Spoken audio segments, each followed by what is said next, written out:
Hello, everybody. Welcome to another Comic Boom Comic Source collaboration. It's your DC Spotlight for the week of May 7th, 2025. It's coming out on the 8th. Apologies for it being a little bit late. Life happens sometimes, gets in the way. Yeah. Uh, Busy. so, yeah, super, super busy and getting busier. Prepping for Phoenix Comic Con, which comes up the first weekend in June. Before we know it, San Diego Comic Con is going to be here. Just a lot of stuff going on. Day job, life stuff.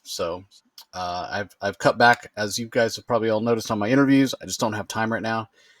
Plus, the other thing is that there was a change in the DC publicity department, they're not they have dismissed somebody, but they have not replaced that person. So I don't think they're offering any interviews except to the biggest sites. I used to get probably an offer a week to talk to creators, so it's a little disappointing, but it is what it is. Also, this past week, Jackson Butch Geist passed away at the age of, I think it was 60, 61, 62, Yeah. 63, somewhere in there, somewhere Too between young. 60 and 63. Way too young. Uh, yeah, it's not really that old anymore. It's kind of on the young side. Guess you've been having some health problems recently. Good God. I'm Um, 56, man. That's not old. no, no, but I'm just thinking back. If this were like the 1800s and 63, it'd be like, oh yeah, the guy was 63. But that's not a thing anymore. And so yeah, like when he passed away, like Jimmy Palmiotti was posting, he's like, that's the same age I am. So yeah, it's relatively young, and it's too bad because he was a phenomenal artist. He's one of the first artists whose style I was able to recognize. I remember him doing that 1987 Flash run, with the yellow cover, Wally West coming out of Crisis on Infinite Earths. He helped relaunch that title, and he's done a ton of stuff. He'd worked on, he had a long run during the Triangle era on Action Comics. Did a lot of Resurrection Man, helped launch that title. So he was a very talented guy, great storyteller in terms of his visuals. I never got a chance to meet him in person, but from all accounts, with it, everybody remembering him as a very a real straight shooter. That's a word I saw or description I saw for him. Thrown around. So he didn't pull punches. He told it like it was, and people respected him for that. But also, he's fiercely loyal and really cared about his family and friends. So condolences to everybody that's feeling the pain of his loss tremendously. Um, and yeah, for the comic industry, for comic fans, yeah, we lost a good one. I mean, he was still active, he was still working, so it's a loss for sure. Yeah. Anything to add about Geist there, Uh, Rocky? just I think he recently did some DC work, didn't he? Just in the last little bit. I just can't place the title. I actually had I mean his resume just escapes me at the moment, but I mean I'm familiar with his art. I just unfortunately I just it's just another thing where I'm just sort of like stunned. It's like it's one of those things I won't appreciate his loss until I look at his resume of all the things that he's what's the last thing that he worked on, you know? Well, he's got some pages. We'll talk about it. Resurrection Man. Right. That's what it is. Yeah. Yeah. So they're pulling some. Yeah, he did Resurrection Man, the original title when it launched in whatever it was, Yeah, '96 or yeah. '7, whatever it was. That's right. Micronauts. He did Right. some work over at AWA, You and I. Right. The Madness at AWA. Mhm. Um, James Bond. Some King Kong work at Dynamite. Did the art for King of Black, Captain America, Hellions, Artemis and the I Assassin. oh my His last DC work, I guess it's been a while since he's done anything for DC. It looks like. Um, yeah, and I mean, I don't know how accurate this is. yeah. Bloodshot Reborn, Doctor Strange, I got Star so many of those Wars. titles. Yeah, I mean, just a lot. Um, and actually, that's not even everything that he's worked on. Um, So It's yeah, I just mean, it's just depressing, sad. yeah, he did the cover actually for the, recently Marvel finally got the rights to reprint ROM, Space Knight, and Micronauts, and he had done a lot of that Micronauts work, so he actually did the new cover Mm, um, that was coming out, or that was on that cover. And again, I mean, listed here we've got Superman: Our Worlds at War omnibus, because his, like I said, he did some work in the Triangle era. But yeah, that's a reprint stuff. Same with Absolute Death of Superman. He's got stuff, and then I guess he had some work in the Death and Return of Superman, the 30th anniversary special. Um, yeah, a lot of his most recent DC stuff listed here is reprints. But I'm trying to find the last work he did for DC, other than that Death of Superman 30th anniversary special that had that Doomsday story in it. right. We reviewed that, and I think he probably just did a cover for that. And then yeah, see who's who omnibus is the next one that's listed, which again Yeah, that's going to be reprint. So it had been a while since he'd been um, like a regular penciler. So maybe 2016 on the Birds of Prey was his last regular gig at DC. Um, but I mean, as recently as 2015, he was doing interiors. But yeah, it looked like most of his most recent work was over at Marvel. So, yeah, uh, but anyway, I don't know how long he'd been experiencing health issues that could have impacted the amount of work he was able to do. But anyway, 11 books to get to this week, everybody from DC. Obviously, spoilers as always, but again, it's coming out a day late, so if you've had a chance to check them out, probably not too worried yes, about it. This was one of those situations where I had like a clear cut top two, and I wasn't sure what was one and what was two. Um, so I kind of just picked one.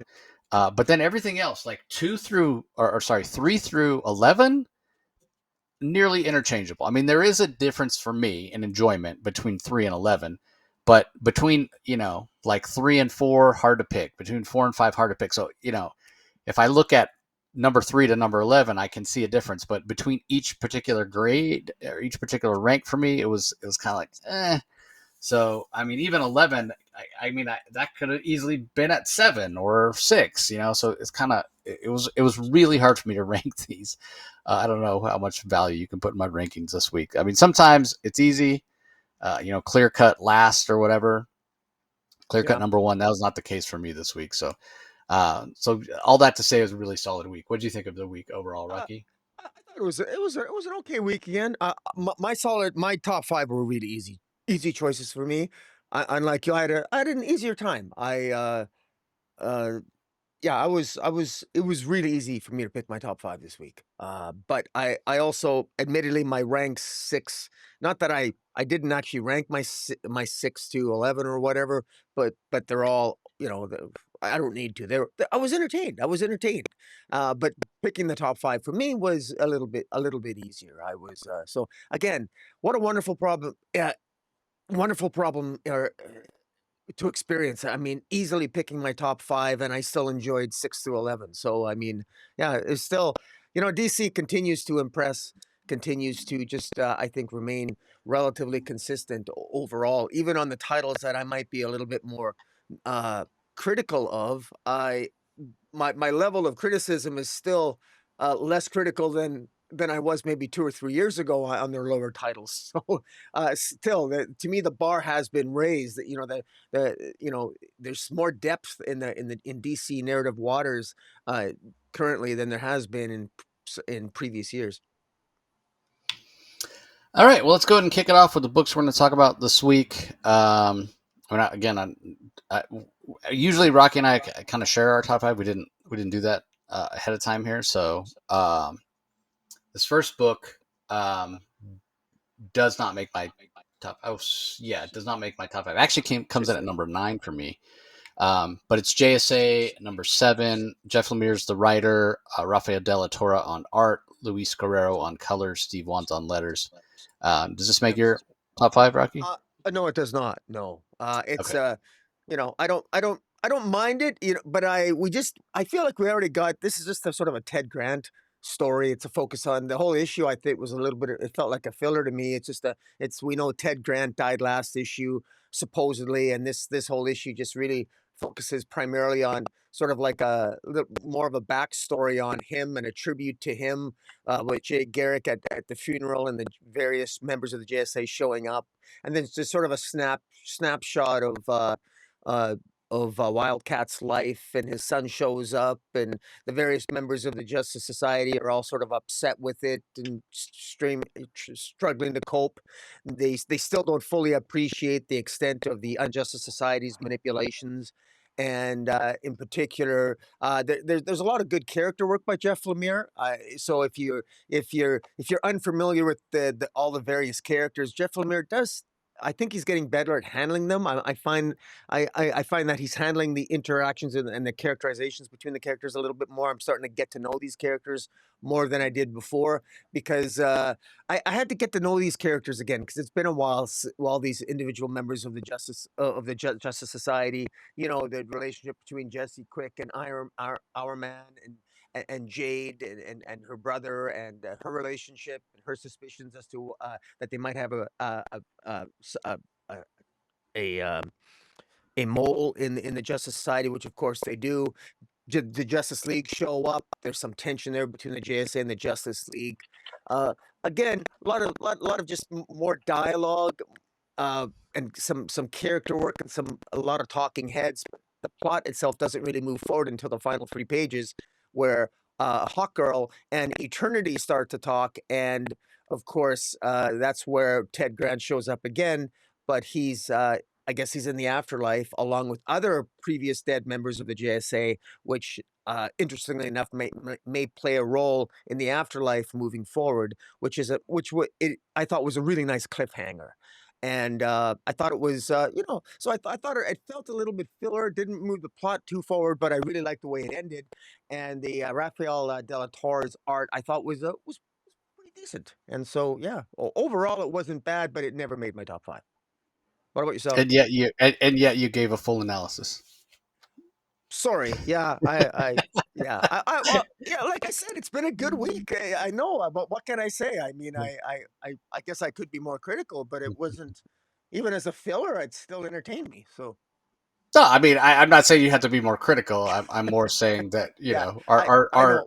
our effort to be shorter, has Yes. has sort of Yeah. fallen I by the wayside. apologize. Yeah, yeah, Jace is 100% right. I have a tendency to do that. Thank you for holding me accountable. yeah. I'll strive to be. Uh, Yeah. I will just say the reason it didn't make my top five. I enjoyed the guest artist as opposed to the Diego Orlategui. Although Diego's art is great. He has a very golden age feel. This is one of those books where the frequent comic book deaths have lessened the impact of each subsequent death.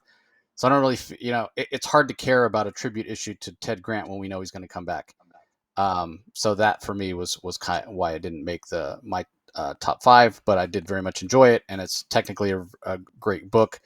Rocky's flashing some of the covers up there. Every one of the covers on this book is hot fire. From the main cover, which is a minimalist cover from Jorge Fornes, which is fantastic. There's a Sweeney Boo cover. There's a Todd Knock variant. There's a Jerry Ordway open order cover. Ordway's great on JSA, All Star Squadron, that kind of stuff. So yeah, awesome no matter what cover you pick. All right, moving on. Up next, we have another book that does not make my top five. Comes in at number 7 for me. It's Birds of Prey number 21. On the Run Part 2. Kelly Thompson's the writer. Sammy Basri on art. Vicente Cifuentes handles the inks on pages 6 through 20. Adriana Lucas on colors. Clayton Cowell on letters. Again, this is enjoyable. There's nothing wrong with it. Love the Sammy Basri art. It just didn't quite crack the top 5 for me. But Kelly Thompson has definitely found her footing with Birds of Prey, and it's back to that classic feel of them as an espionage organization with a bunch of kick-ass women. So I'm Yeah. really enjoying Birds of Prey. So thoughts, Rug? Does this Well, make your top 5? it does not. I'll be brief. It does have an espionage feel to it. There's this new character showing up. I think it's a new character. she's kind of cool. She reminds me of like a modern day version of Shadow Lass from the Legion of Superheroes. That's not her. I'm not sure what her name is, but it's kind of cool. She ends up confronting an unconscious Big Barda and piercing her skin. Big Barda crashed from space, and so whoever this villain is, they've clearly got one up on the Birds of Prey. They've overwhelmed them and they've caught them by surprise. And Oracle at the end is calling in all the troops, Harley Quinn and Vixen and a whole slew of other ones, because it's a major alert because this is a major attack on Birds of Prey. So things are really ramping up. And even though I never made my top five, I wish I could talk more about it because Kelly Thompson, I think, this is actually ramping up. I can already tell I'm going to enjoy this storyline more than I have in the previous storyline. So now's a good time to read Birds of Prey if maybe to jump back on if you're curious. Yeah, 100%. Okay, up next we have the first of my top five books, Absolute Green Lantern #2. Al Ewing is the writer. Janoy Lindsay handles the art and the colors, and then Lucas Catoni on letters. Um, yeah, episode 2, The Abin Sur. What does this make your top five? What do you think? It does. It does make my top five. It made my just made my well, it made my top five. I'll leave it at that. And sorry, I just want to just for those watching, yeah, I the intrigue builds because Al Ewing is doing something decidedly different here. I will admit that this is I could see this potentially, depending on where Al Ewing goes with this. It sort of reminds me. I'm intrigued enough that I'm not really sure where he's going. We got Hal Jordan with this black hand that he can't control, that almost seems to have more control over him. Hal Jordan's willpower has no control over what this black hand does, and it seemingly kills and in trying to protect him and others. We got Jo Mullein, who doesn't have a full handle on her Green Lantern powers. We saw Abin Sur interacting with the human populace of the small town, in particular Sheriff Guy Gardner, telling people to be without fear, and you must be completely without fear. And so it makes me wonder: is the concept of fear and how you address fear? What role does fear play in the role of the Green Lantern? I think it's clearly, I think it's different than how fear fear in the mainstream universe with the Green Lantern universe seems to be such that you use willpower to combat fear, and that fear, you want fear to you don't you can have fear, but it's how you deal with fear. You got to let it flow through you and have the willpower to overcome it when for mainstream Green Lantern. But is that how it works here? I'm not really sure. There's the role of John Stewart's different. There's great characterization. I love the rapport between John Stewart, Hal Jordan, and even this role Abin Sur plays. There's a mystery playing out here, but there's an esoteric nature to it. I still don't really know what the Green Lantern is, what kind of force it is, where it comes from. It reminds me. I remember Al Ewing on doing the Immortal Hulk, and the first 25 issues of Immortal Hulk I thought were great, and then he really lost me following that. I kind of, it got a little bit too out there for me. It was still good, but it lost its luster for me. It got a little bit too out there, and I hope that that doesn't happen here with Absolute Green Lantern. I'm intrigued. I'm a sucker for a good metaphor, and I think this is ripe with all kinds of concepts that might be really cool. I hope he grounds it a little bit more moving forward, but at the same time, I'd be like, I mean, I made my top five because I'm intrigued as hell, and yeah, I really enjoy this, and I think for people who are fans of the Green Lantern but want something different that's going to maybe shake up your sensibilities a little bit and give you something, a different take, this is absolutely a must. Abin Sur is a big question mark for me. He's telling Abin Sur telling people be entirely without fear. How is that even possible? How can any life form be entirely without fear? It seems really odd thing to say. And in any event, I'm not getting the impression that this Green Lantern is necessarily uh, benevolent. Maybe there's a malevolency to this because we got the Black Hand and we got, so how this all comes together, I don't know. But we're 2 issues in, and I love the fact that I'm asking these questions. I do have a feeling that I do feel that Al Ewing does have answers. We're just going to have to be patient. And I have no problems being patient, because I love the absolute universe. I love the fact the approach that DC's taking, letting these creators like Al Ewing, Scott Snyder, Kelly Thompson, letting them take their time to tell the stories they want to tell. Jeff Lemire and Absolute Flash. I love that. I'm in here for the long haul, and I'm having a pretty good time. So, what are your thoughts? Well, I'm curious. You say you think the Green Lantern might be malevolent. Are you referring to Abin Sur when you say Green Well, Lantern? potentially, even the whole concept of the Green Lantern itself. Like, I don't know, and what's it relation?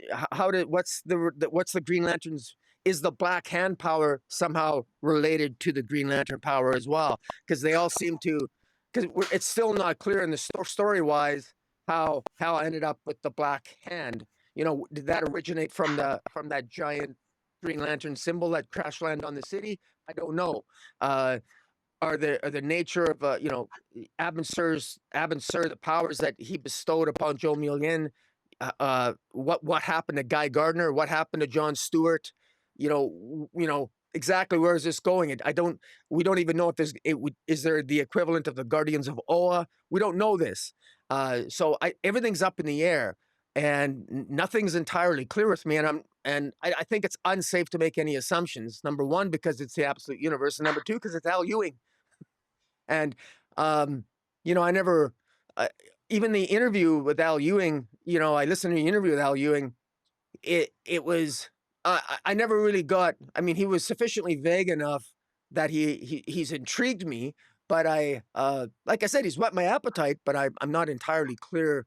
I'm not making any assumptions, but feel free to enlighten me, with, what you got out of it. Well, no. I mean, the reason I say that is because let's be clear here. The only Green Lantern in this book to this point is as you said, the lantern symbol that crashed into this town of Evergreen, and Well, that's Joe also Milian she's imbued with this green. She's got a green energy around her. she has some sort of green energy. But I want to be clear because this is what DC has said time and again when they were promoting this book. The only Green Lantern in this book, in the first issue, was that lantern symbol that crashed down, right? And nobody in the book has used the term Green Lantern. So whether that happens later with Joe wielding this green energy power, Mhm. whether it's the power of will or whatever emotional spectrum, again, to your point, we don't know any of this. There is no Green Lantern other than that Green Lantern shape that crashed into Evergreen. So to say the Green Lantern malevolent, we need to be careful because if it's just the construct itself that looks like the lantern symbol that we're used to that crashed in there, and it's a tool, it's a spaceship, it's a construct, it's whatever. It doesn't have you know attributes of good or evil or whatever. It just is, right? Like if it's a spaceship, it's just an inert object. It's not aware, it's not sentient. But again, we don't know. Maybe it is, and maybe it Yeah, is malevolent. But we have to be careful. Abin Sur himself just appears to be some alien, and again, it's tough to say he's malevolent or evil or what have you. um, and because this is always what's so interesting about science fiction or whatever, like an extraterrestrial, no matter if it's in a movie, a TV show, a book, a comic, a novel, whatever, doesn't matter. An alien comes from another world, another dimension, another planet, another galaxy, another universe, whatever, and they come to our world and they do something, and we say, "Oh, that's bad. They're bad guys. They're evil." We morally judge them, having no idea what their existence is. We're putting our values on them. They are by definition an alien. They are different from us. They may not have the same values. Things could be completely different. So I always find it interesting we make these judgments um, based on what we think right and wrong and blah blah blah, which again I just find to be fascinating. I mean, we have no other value system but the one that we have, so that's what we have to use. But it's just interesting, and you can kind of understand. um, like Independence Day is a great example of that, right? The aliens come down and they're described as locusts, and they come to a world, they consume its resources, they move on to the next world, and they're categorized as bad and evil and whatever, and we fight against them and win on July 4th, Independence Day, blah blah blah. It's like, man, this could be the only way that these beings have to survive. And so to say it's bad or evil or whatever, it's interesting. We're putting our values And so it leans into the point of, yes, Hal Jordan having this quote unquote Black Hand. Obviously, Black Hand, well known, classic Green Lantern villain, who really was leveled up by Jeff Johns in the lead up to Blackest Night and what have you. But this idea of Hal trying to control it, he seems to be like a pretty solid guy, pretty good guy from what we've seen. Um, but being having this taken over, and then Joe's role is Guy dead. Like apparently Guy Gardner's dead. Just killed by Abin Sur. You mentioned the dynamic between all these different lanterns. What we know as Green Lanterns in the main universe, these characters, um, Hal Jordan, Joe, John Stewart, Guy Gardner. If more show up, who knows? Simon Boz, Jessica Cruz. I think that pretty much covers all the lanterns on Earth. But there's a lot. Kilowog, Solek, Chip, Nort. I mean, who knows? Sky's the limit. And Al Ewing, he knows his DC history, even though he hasn't done a ton of work with DC. So we'll see. Because I agree with you. We don't know what we don't know because it's the absolute universe, but also because it's Al Ewing. To your point, most people know him or associate him most closely with Immortal Hulk. Um, I agree with you. At times, Immortal Hulk got a little inscrutable, leaned a little too into the philosophy of good and evil and heaven and hell, and Mhm. almost religious themes of good and evil rather than like straight morality. Yeah. With Satan and blah blah blah. Um, and so yeah, it was a slow burn, and I've already had people only 2 issues in telling me, "Oh man, I hope Green Lantern, I hope the action picks up, because it hasn't grabbed me yet." And I'm like, well, it's Al Ewing, right? You read Immortal Hulk, right? Like this is the Yeah. definition of a slow burn. So Yeah. if you want, tons of all out action and uh, to jump from one story point to the next, whatever, you might want to read like Absolute Batman or Absolute Wonder Woman or even Absolute Superman. Those are all paced and are going to be paced quicker than this one. I promise you they'll be paced quicker than this. So um, the art from Janoy Lindsay, it's okay. It's not my favorite art of the Absolute books, but it's serviceable, and we'll see. I mean, it always makes me a little bit nervous when an artist is coloring their own work, only because you lose the chance to get another set of eyes on it if something's not clear.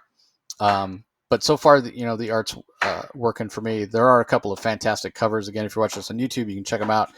Particularly the one by Torrin Clark of Joe Mullen is absolutely fantastic. So yeah, I'm a pretty big fan of this. Like I said, it makes my top 5, make my top 3 actually.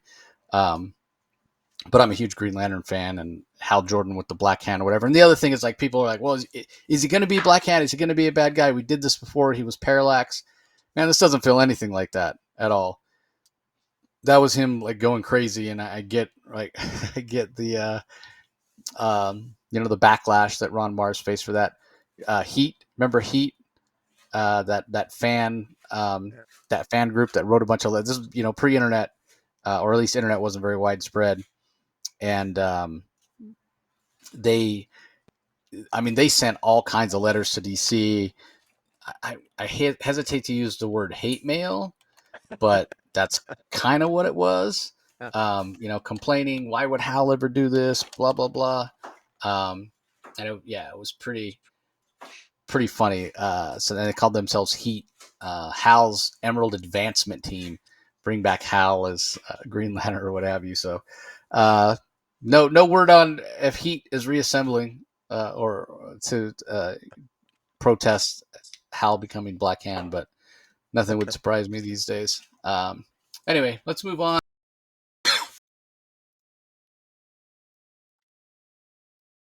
You hit the mute button there.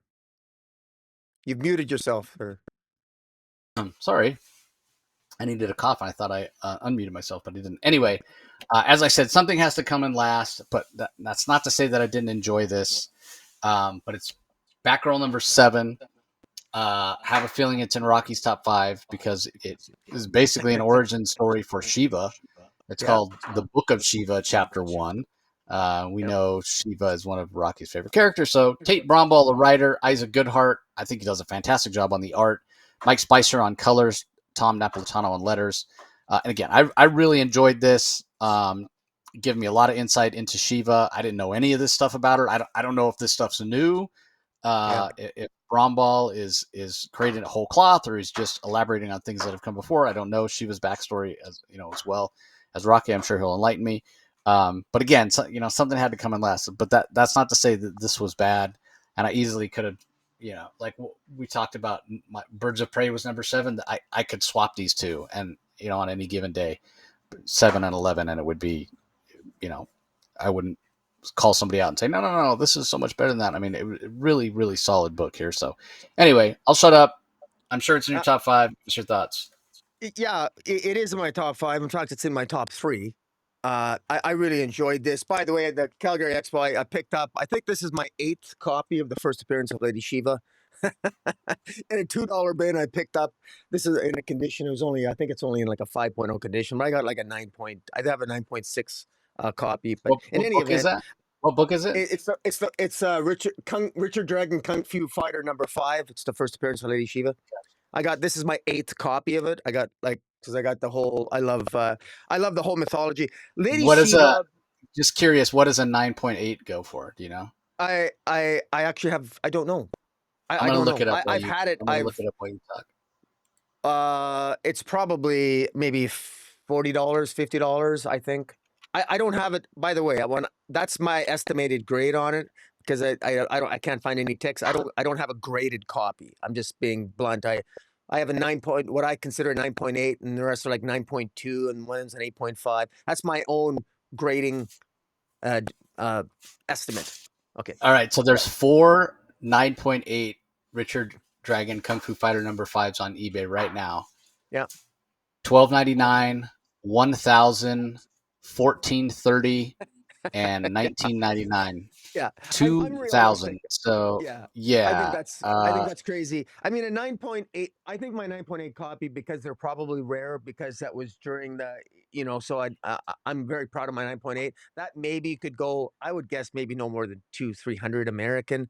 1,000 is way too high, but because if there's not a lot on the census, I can see that, but that's artificial because there's a lot of copies you can get a low grade copy of first appearance of Lady Shiva pretty much anywhere.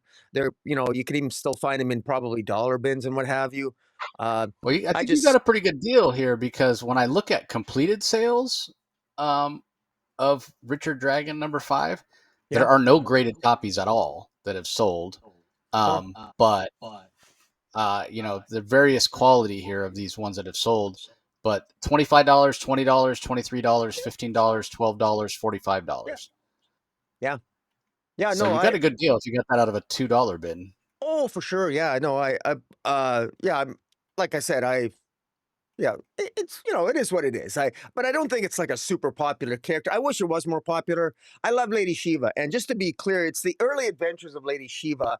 Tate Brommel does a really good job here of taking the characterization of Lady Shiva that we know from the Batgirl series from 20 years ago, and sort of updating the story of Lady Shiva in her first appearance with Richard Dragon and Ben Turner. Richard Dragon and Ben Turner, the Bronze Tiger, do not show up in this first part of Batgirl number 7, in this first or part of the origin of Lady Shiva, but they do show up next issue. And basically, it's more of an upgraded. It's much better done. It's far better done. It basically, Lady Shiva, her name is Sandra Wusan. Sandra Wu, her she was very close to her sister Carolyn, and this really, Tate Bromwell does a really good job. Does a really good job sort of upgrading the story, updating the story, and the loss of their parents. They end up finding themselves in being rescued by a monk in the cold, and then they spend a good part of their youth training. And there's something very special about the two of them. Not just that they're both extremely skilled and they're particularly fast learners in the art of martial arts, but there's something special about them.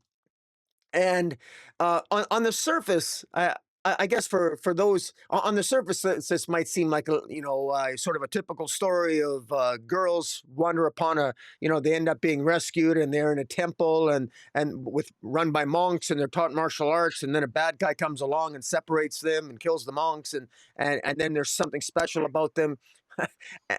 But uh, quite frankly, what's what you can see the beginnings of here that I like is the beginnings of Lady Shiva's character.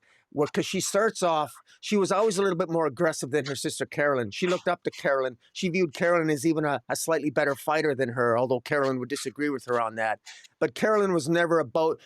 Carolyn was probably a little bit more, shall we say, perhaps spiritual, whereas Shiva was a little bit more aggressive, and that aggressiveness will manifest itself. And I'm not really. This isn't really a spoiler. If you know anything about the origin of Lady Shiva, her formative origin, the formative trauma that got Lady Shiva, that transformed Sandra into the Lady Shiva, was the death of her sister. So we know that if Tate Bromwell sort of follows the standard the origin that there's going to be that tragedy next issue and but how that plays into where the path that Lady Shiva takes, why did that trauma lead her to become the best, to continue to push herself? Why did it lead her to do what she did that ultimately led to her death, or what we believe to be her death last issue, at the hands of this group where that she basically betrayed? And what further secrets is she going to share with Lady Shiva? What pardon me, what further secrets does she have to share with her daughter, Lady Cassandra Cain? And remember, she told Cassandra, her daughter, uh, as her, as she sacrificed herself so Cassandra could escape last issue, she said, "Go find Ben Turner, go find the Bronze Tagger," and that's what I like.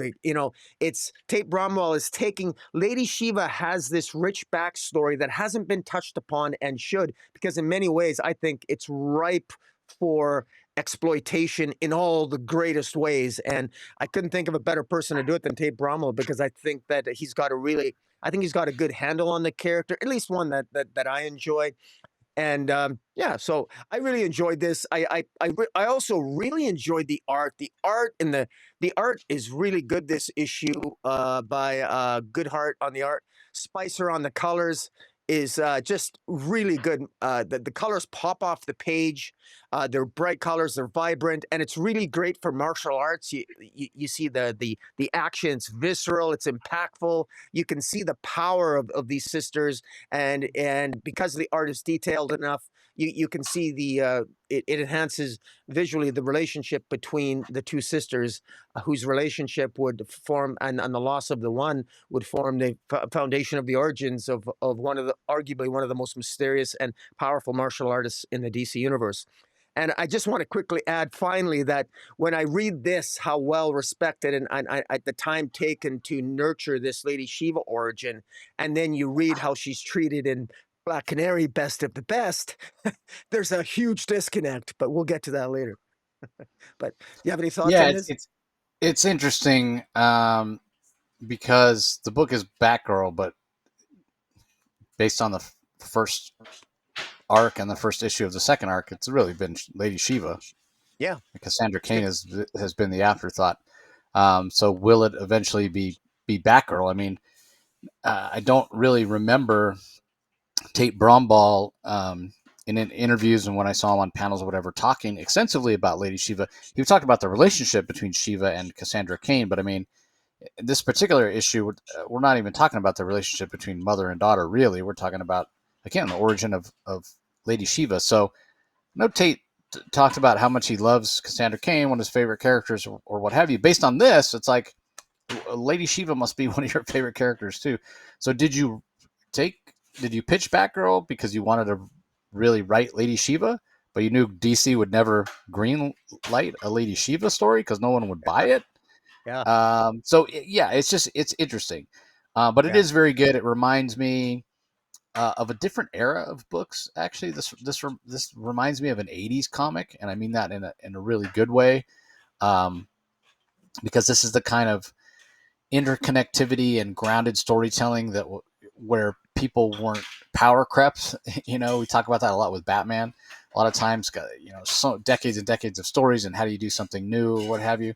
So this feels like a little bit more of a grounded story, and I think the art style of Isaac Goodhart contributes to that as well. He's always had a very clean style. Recommend checking out his work on Postal from Top Cow if you guys haven't Yeah. read that, written by Brian Edward Hill. It's fantastic. Um, but he does a great job with the art. I agree with you. So yeah, again, really enjoyable issue. It's not ranked 11th because it's bad by any stretch of the imagination. So anyway, up next, let's see. Does this make my top five? Yeah, definitely makes my top five. Comes in my top three, as a matter of fact. It's Black Canary, the best of the best, issue 6, the final issue. Tom King is the writer, Ryan Sook is the artist, Dave Stewart on colors, Clayton Cowell on letters.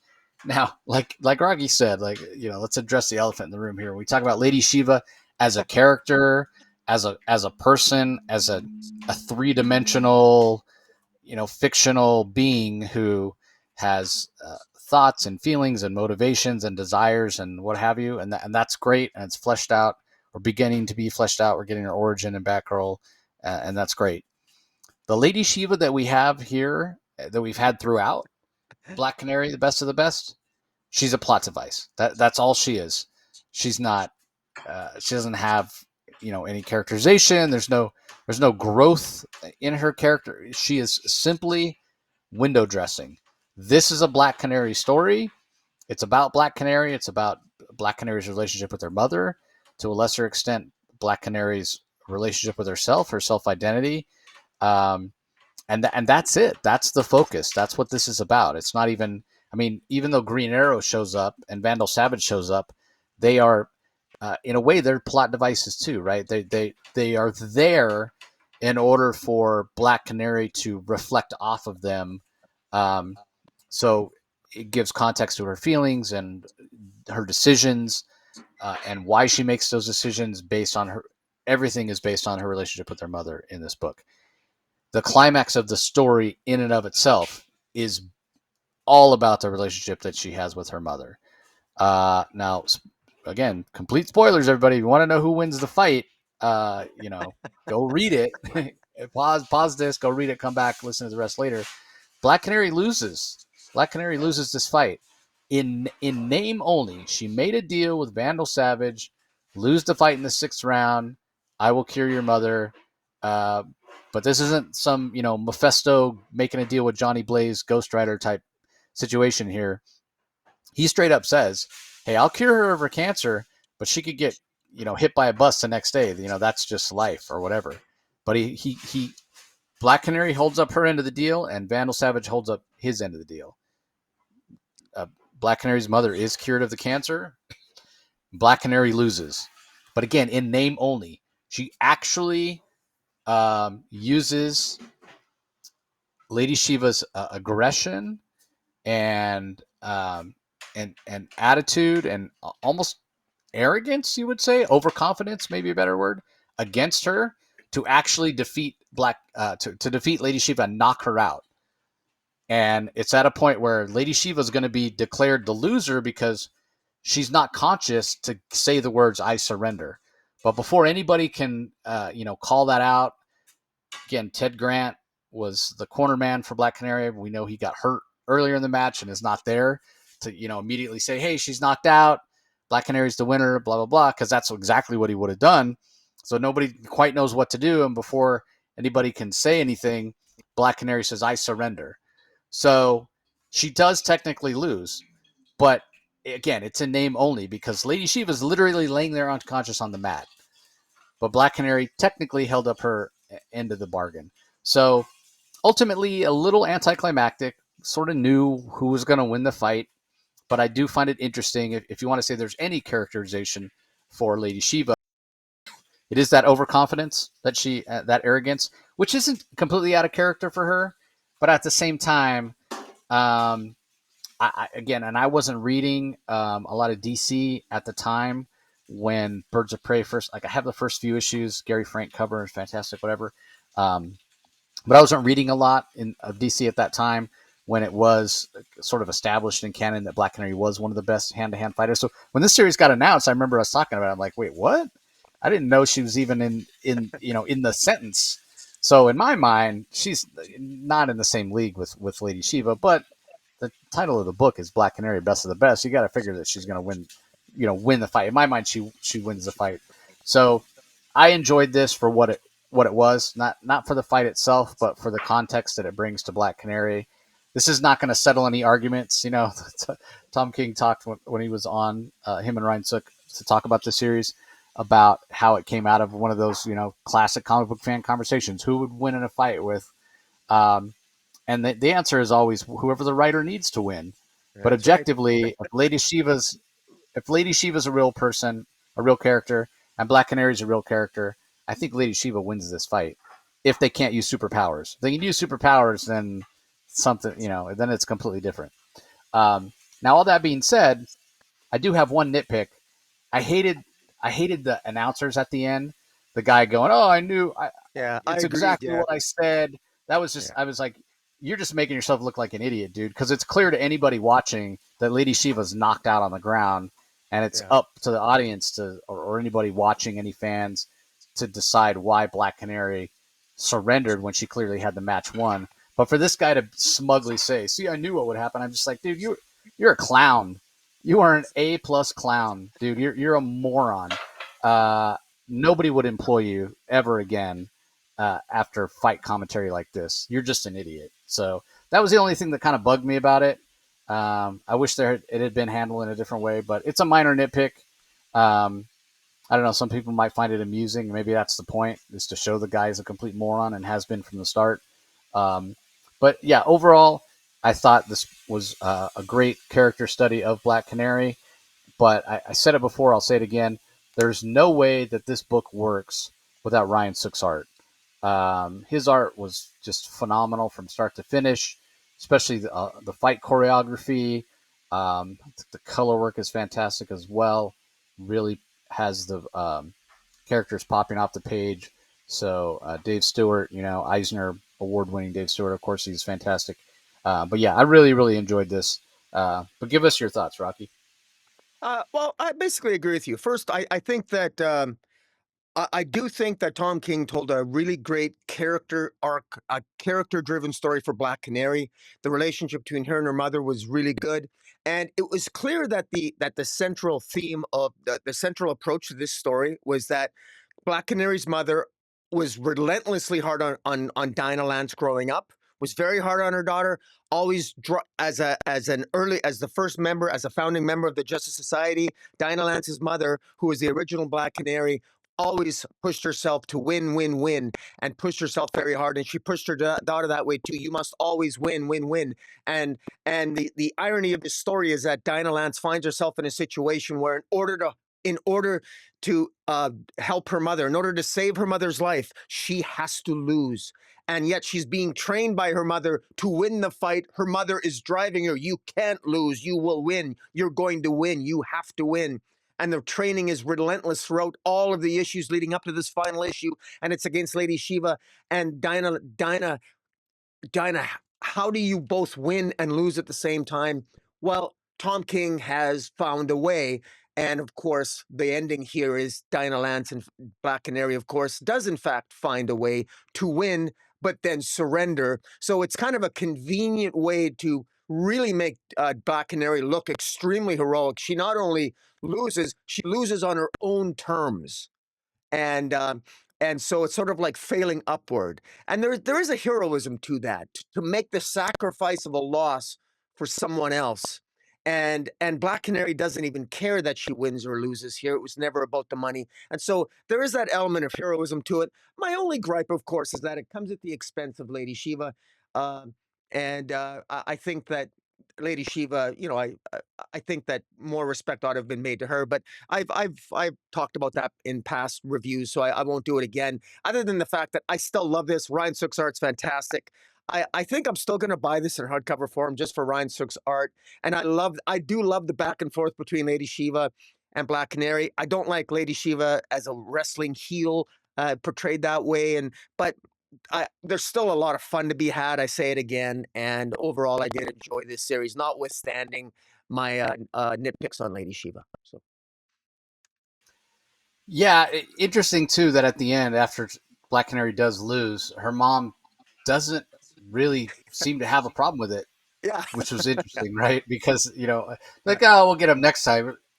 I almost was waiting for Dinah to be like, wait, what? Like I just killed myself or whatever. And so yeah, maybe her Yeah. mother has grown in a way a little bit as Yeah. well, Oh, which I will interesting. say I want to give some credit. I thought it was really a cool moment while when Lady Shiva ripped the wig off of Black Canary.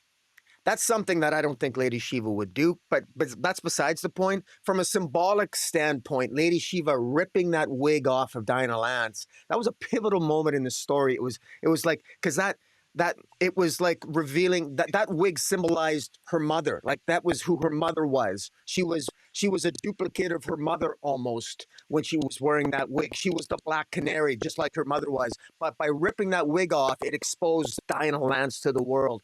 And she became Dinah Lance at that moment. She wasn't Black Canary, and it was really in many ways it was Dinah Lance that defeated Lady Shiva. It was Dinah Lance that gave her that kick, and that was the empowering moment. And so again, I want to give Tom King credit for those moments that I think are powerful, notwithstanding my feelings about his portrayal of Lady Shiva, because there were some really powerful moments in this series. Yeah, I mean, I agree. I think it, if you're a fan of Black Canary, Yeah, again, it's a it's must. You you're got to gonna, buy yeah, this. yeah. You really owe it to yourself to check this out. So, all right, up next, Justice League, the Atom Project, number 5. It comes in at actually number 6 for me, just out of the top 10.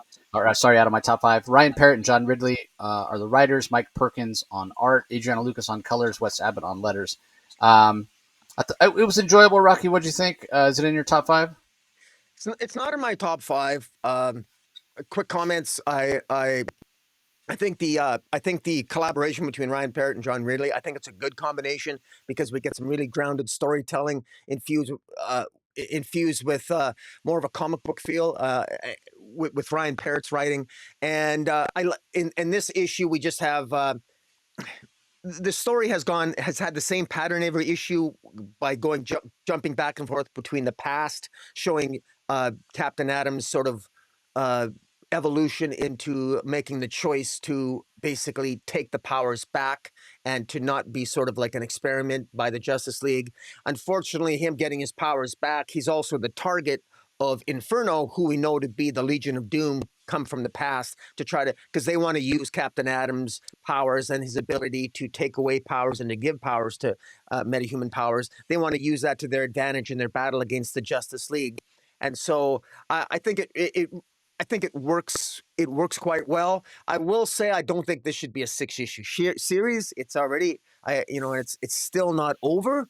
Uh, I think it's still an issue left. I think this could have been a 3-issue series, to be blunt. But then at the same time, if it was, we'd that would take away John Ridley and Ryan Parrott's character work. And there is a lot of character work here.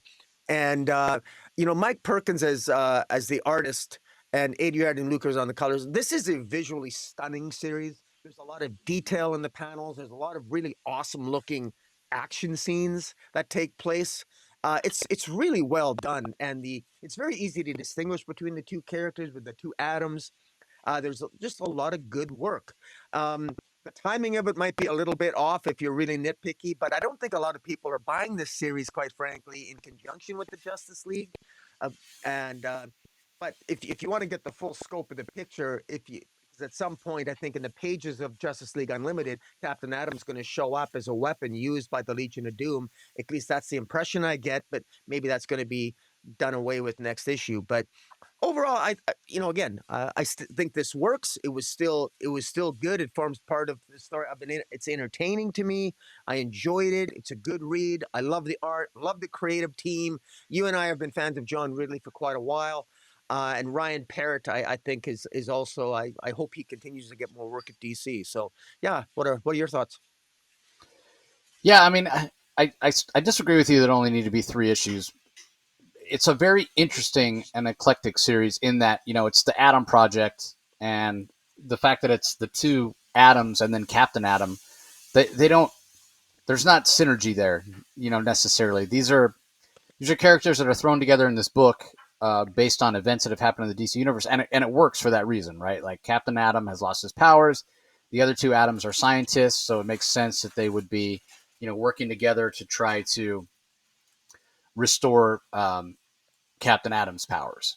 Um, but based on that, this is a book that's very much driven by the plot.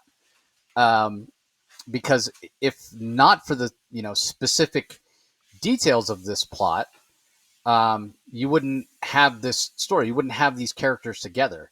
They're sort of in this book together out of necessity, and this very much is. It's probably the main book that's the sequel to Absolute Power, dealing with. I mean, we had the Black Lightning series that tied in. We had the Challengers of the Unknown series, which tied in.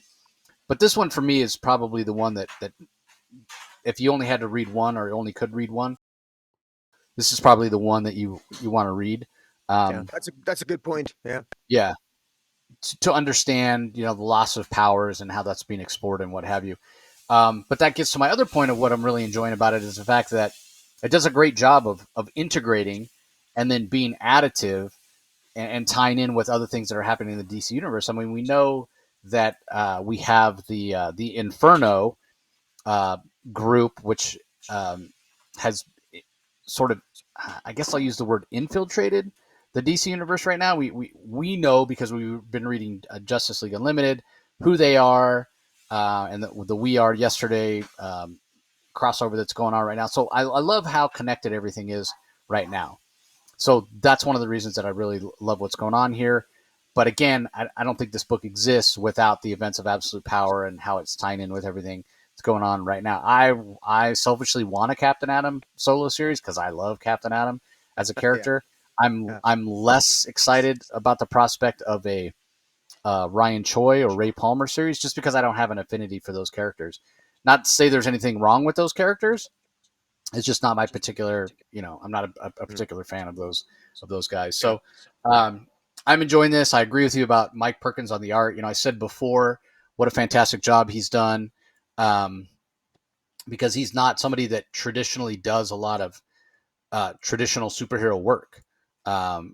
He does Swamp Thing, or he does crime noir. He did the Batman First Night series, where we're going all the way back to being set in the 30s and what have you, and his style works very, very well for that. But based on this, what we're seeing here, powerful images of superheroes, supervillains fighting. I'm all for Mike Perkins doing more traditional stuff. But that being said, I really hope we get a Captain Atom series, and I'd love for Ryan Parrott to write it, get more characterization, and who is Nathaniel Adam. After the events of this, after the events of Absolute Power and what have you, I'd be really interested in reading that. So. Yeah. Agreed. All right.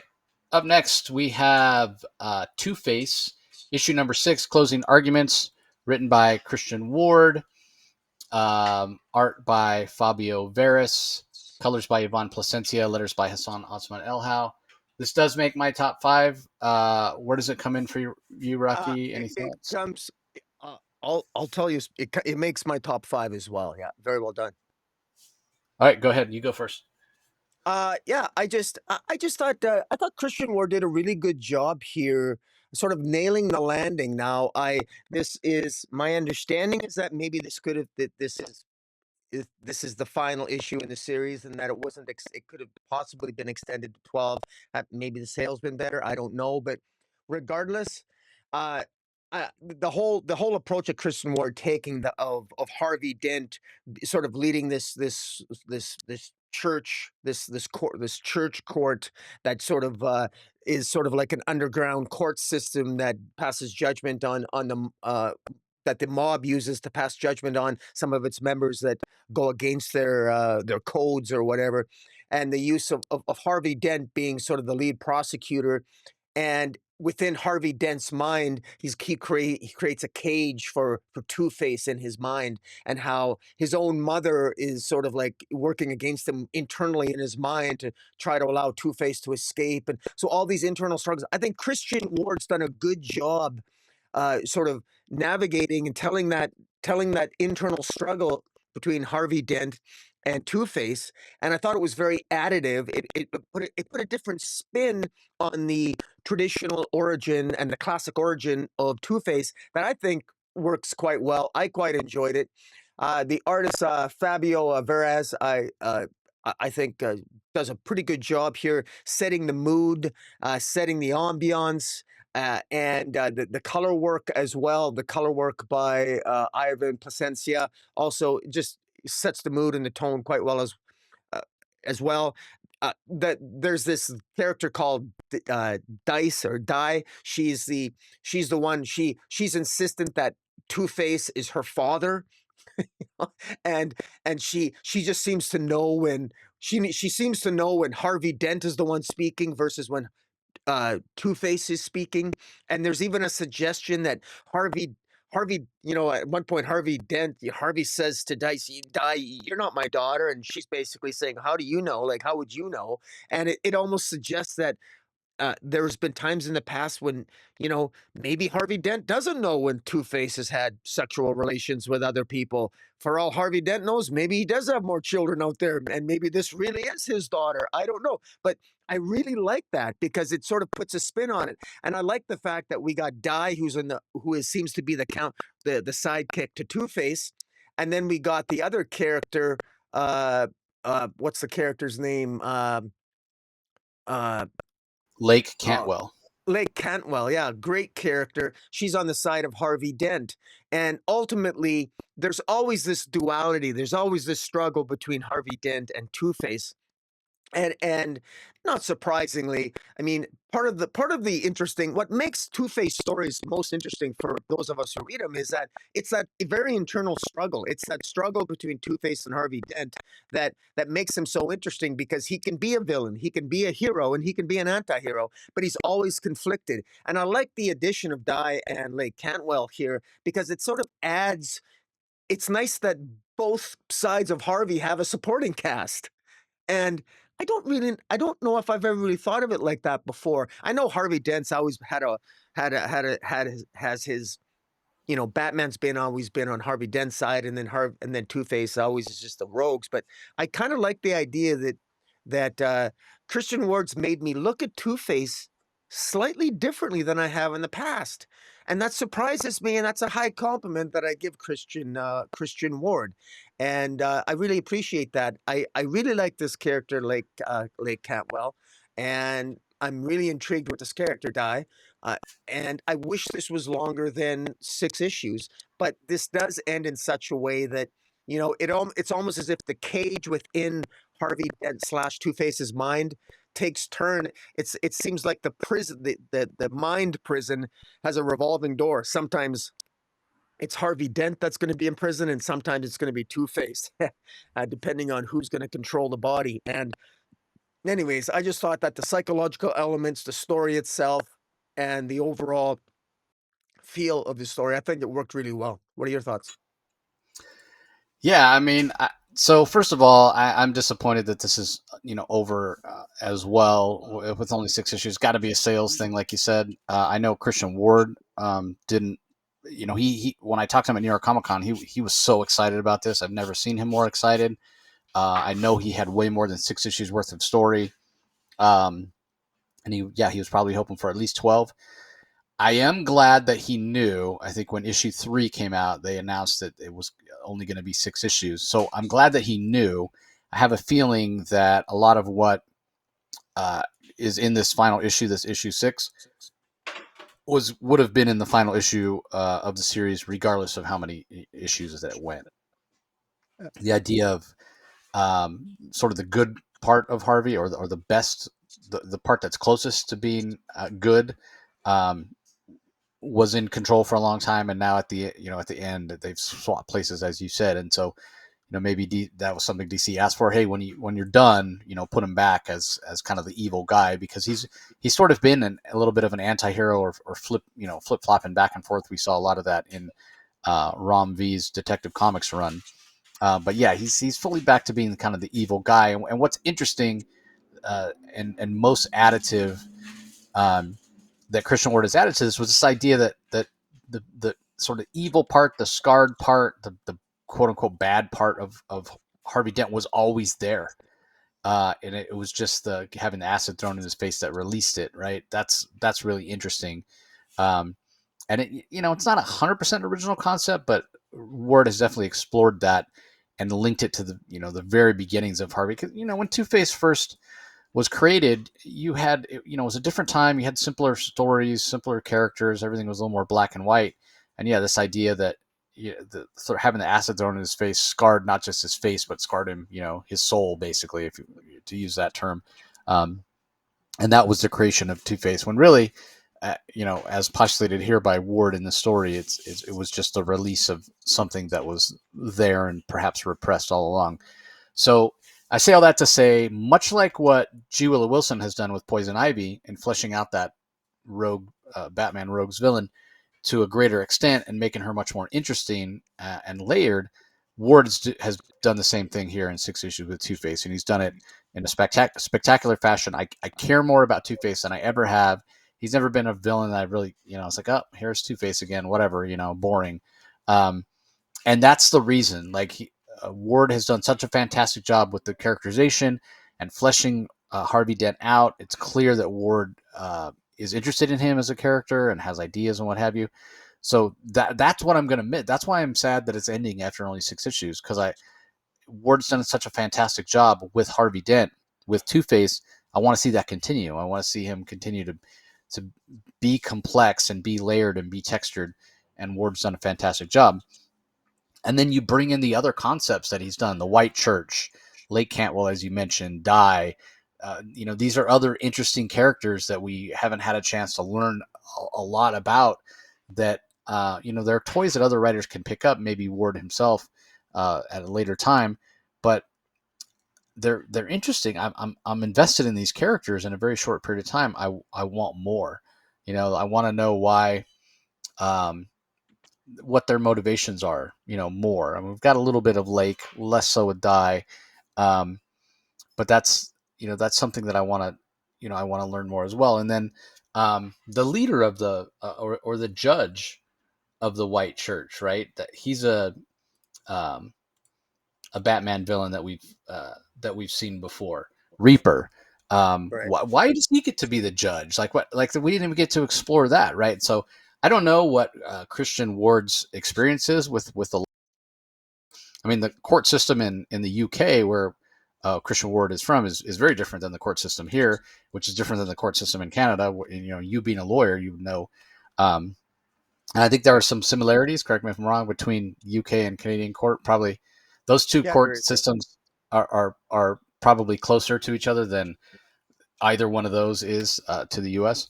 Um, Yeah. but I'm always a sucker for good legal drama as well. It's why I loved when Charles Soule was doing Daredevil, right? Because he was using sort of inside knowledge, um, and that was interesting as well. And when I look forward to more of that. So again, a lot of reasons to be sad that this is ending. Um, I guess yeah, just not enough people bought it. I mean, I was buying it. I was buying physical copies of it, and I'm sad to see it go. I wonder, Christian Yeah. Ward kind of made a name for himself first as an artist. I wonder if he had been the artist, if it would have sold more. I know he has a following as an artist, but then at the same time, his art style is not the right style, and he would probably be the first one to say that. Mm. His art style is probably not the right style for this kind of grounded, almost crime noir like story. So yeah, sad to Yeah. see it end, but hopefully Christian Ward will get a chance to come back to Two Face at some point. We'll have to wait and see. Yeah. Uh, all right. Up next, Resurrection Man, Quantum Karma, number 2. This comes in at number 5 for me. Ram V is the writer, Amand RK, and then Jackson Butch Geis, as we mentioned earlier, he does the art on the first page. It's some of his art that's been sort of repurposed. Mike Spicer on colors, and then Aditya Bidikar on letters. Um, this is really enjoyable. It's a leveling up of Resurrection Man in a lot of ways, with the way he died in the first issue from old age. And if you're not familiar with Resurrection Man, he can't be killed. He's always revived. He's always resurrected when he dies. And when he comes back, he's resurrected in such a way that he has different superpowers than he had before, and those superpowers have to do with the way that he died, right? So if he dies in a fire, he's going to come back with some sort of fire-based abilities. If he's electrocuted, he's going to come back with electric-based powers. So what happens when he dies of old age, when it's time itself that kills him? So basically he's come back with sort of the ability to see his whole entire life. He's sort of a singularity. He's at all places in the time stream, and so that gives him a chance to realize just how many lives he's led, the choices he's made, and we're getting a little bit of an origin story, not only of him but of this nemesis of him when he was a soldier in World War II, and he was in a POW camp, and the rumors of the war coming to an end, and this for lack of a better term, I don't know what else to say. This depraved military, this Chinese military, or sorry, Japanese military guy that was in Hannibal charge of the General. camp. Yeah, general, like just a completely depraved individual. Now, wartime, right? So not a lot of red meat. When he wants meat, I want meat tonight. They literally cannibalism, like awful, horrible, again, depraved stuff. Um, and because he Resurrection Man knows he'll be resurrected, he sort of in a way volunteers. He kind of steps up and says, "Hey, if you're going to kill somebody, because again, rumors are the war's coming to an end, and he doesn't want to see anyone else die because hopefully the camp's going to be freed soon." But when this general consumes some of Resurrection Man's flesh, liver, what have you, he gains the power, limited ability of resurrection as well. But he doesn't heal. He doesn't have powers. He's literally this burnt body that's fallen apart, that shouldn't be alive but yet somehow is. So it's a little horrific in a way, a little body horror in a way. Mhm. But the big concepts that Rom V is exploring are really interesting. Um, and I that's where I come in and say, yeah, I really enjoy this. The Anand RK art is really fantastic as well. It's very detailed. It's a little stylized. It might not be everybody's cup of tea. I'm a little surprised myself how much I enjoy it, because typically, I prefer my art to be a little bit cleaner. Um, but it suits the story so well. Um, and getting to see um, the backstory of the lives that Resurrection Man has led, and why he makes a decision he makes to stop. I've just done what I could. I don't seem to be making a difference, and for him to just stop, meet somebody, get married, have a family. That's interesting. The context of what it says about Resurrection Man as well. Um, Really, really interesting. Resurrection Man has always been a little bit of a favorite of mine. I mean, to call him a B list character would be overselling him tremendously. He's probably, I wouldn't go so far as a Z, but he's probably somewhere around H, maybe, kind of in the middle. He was, Maybe an R. R for Resurrection Man. Go with R. yeah, there you go. R R. for Resurrection Man. I mean, he worked with the Justice League at various times. He was an interesting character in the '90s. See, they really did Oh level yeah. him up, Sure. because you really have no shit. Like, if somebody's going to live forever, like, they're going to get there. And he can't. They had him as like this really smart guy that could speak. He was a polyglot. He could speak all these languages. He had all this knowledge. He was like a great like scientist, and not to the level of Mr. Terrific, but not far off. And some people maybe said he's a little bit of the male equivalent of a Mary Sue, because he could be used as a plot device. But it I mean, it makes sense. This guy, if you live forever, you're gonna just, by process of osmosis, by process of just living and having these experiences, you're gonna gain knowledge. You're gonna be one of the smartest people in the room. You're gonna know what to do in certain situations because you've lived through those types of situations before. It's kind of like Simon Pure, over the Ghost Machine universe, when he Yeah. talks about why he's such a great shot. He's like, it's not because he's naturally a great shot. It's because if you do something long enough, you can't help but get good at it. Yeah. And that's sort of Well, where we are with Resurrection Man. imagine if the Justice League used Resurrection Man to throw him in front of Darkseid, and Darkseid killed him with his Omega beams or something. I mean, Yeah, what would Resurrection Man come back as? I mean, what would his yeah, power set be? I mean, it's kind of it's a wild card wild card sort of like Hail Mary. If you can't defeat a villain, have that villain kill Resurrection Man, and Resurrection Man comes back, and maybe will come back to be able to defeat him. Like it's almost like Well, you know it's you a I don't know. It's interesting. it's a little Doomsday, right? Yeah, Like Doomsday, whatever exactly. kills Doomsday, and then he Comes back he stronger. evolves, and yeah, he can't be killed the same way again. And we all know how powerful Doomsday is.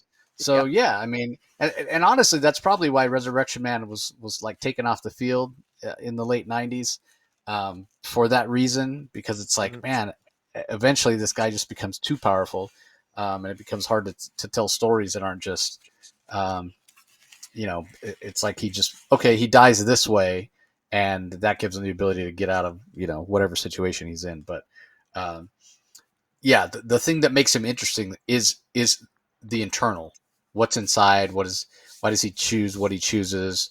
If you can be everywhere in the time stream at once, and that means you can change things. What do you do with that knowledge? What do you do with that ability? And that's what is interesting, I think, to Rom V, and he's doing a fantastic job exploring it. So Yeah. anyway, is this in your top five, Rocky? What are your thoughts on it? Well, it's not. No, it actually came in at number 6. But I will say this. I'll just add that this Kagawa character who ended up eating a piece of Resurrection Man, he comes back, but he's now in the present. He's created his own super villain. Well, I guess his own villainous group called the Communion, and what is his agenda? What are exactly the nature of his powers? At the end, he's portrayed as just his head is in a jar. His head is in sort of like this vase thing, and so it's on display. And what exactly is his power set? Like, how is he a threat? What powers does he have, if any? It seems like he looks obviously like a horror show. You would think he'd be in terrible pain.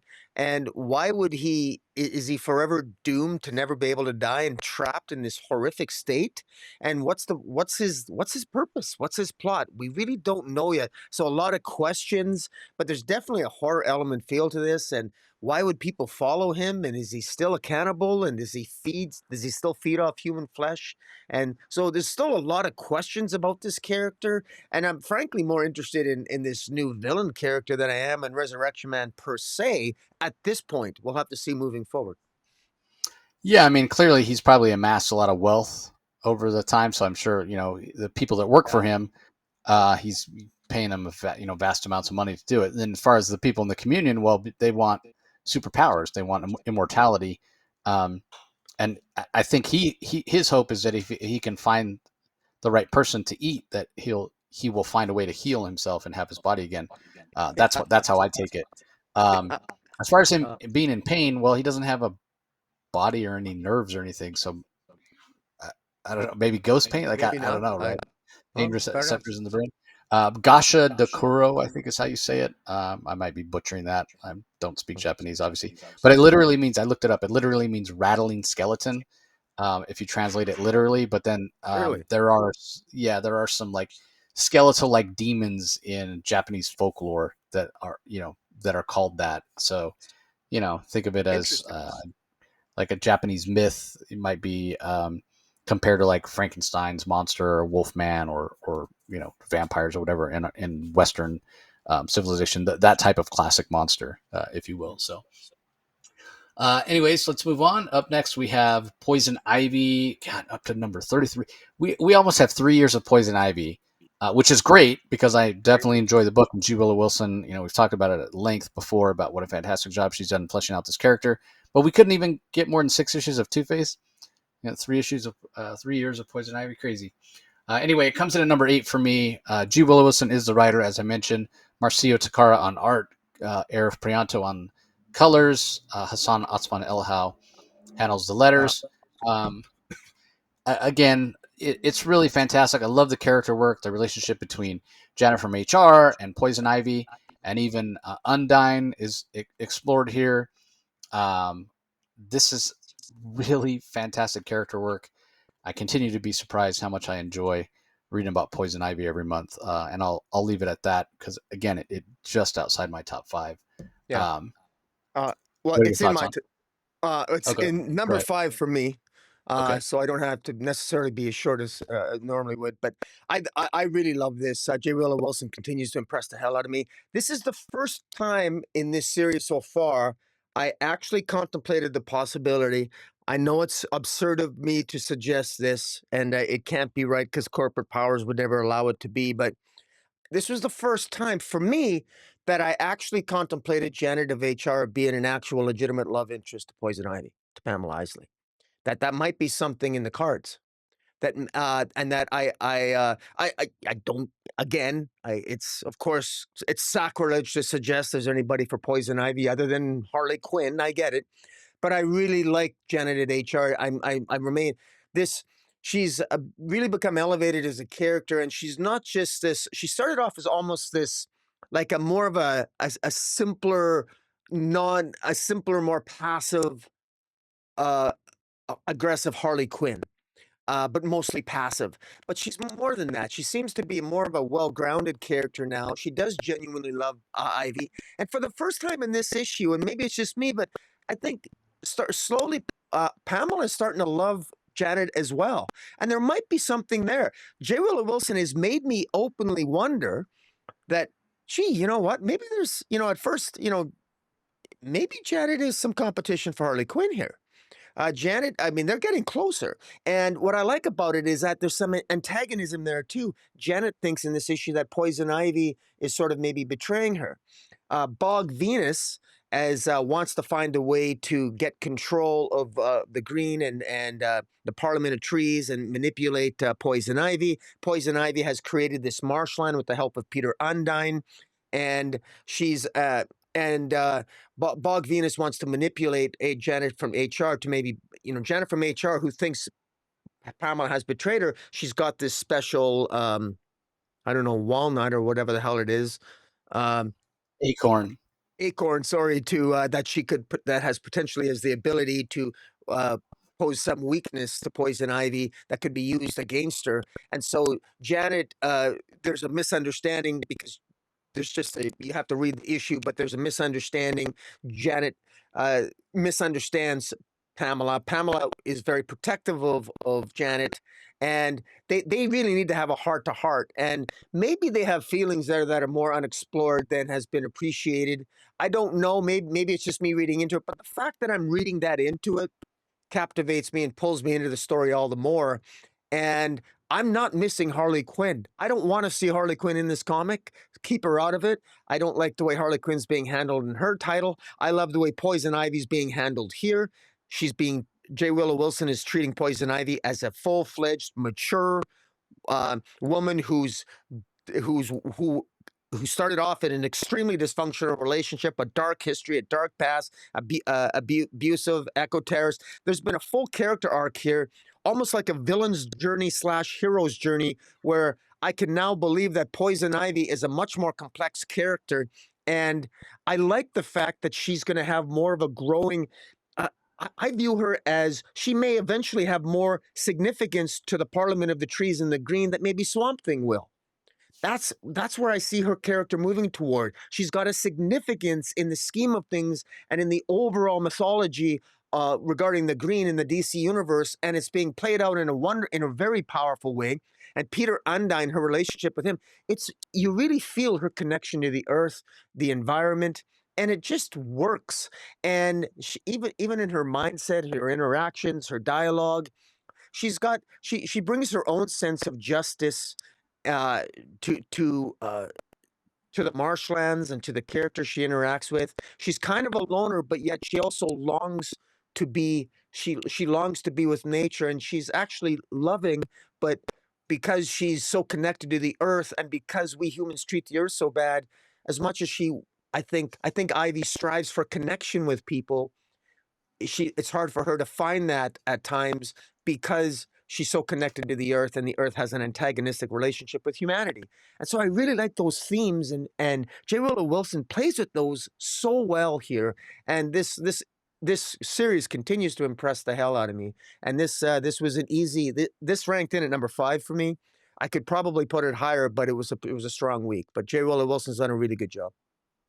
Yeah, I mean it's a fantastic series. We've said it throughout. I mean, two dimensional femme fatale Poison Ivy, and Mhm. even to some extent, even when they put her together with in the same sex relationship with Harley Quinn, and people really dug that or whatever. But she still wasn't really fleshed out as a character. Now, as you said, we could see her with Janet from HR. I could see her having a romantic relationship with Undyne, right? Because of the what they share and how they complement each other. Like Undyne's connection to the non-nature part of it, and he's sort of that bridge.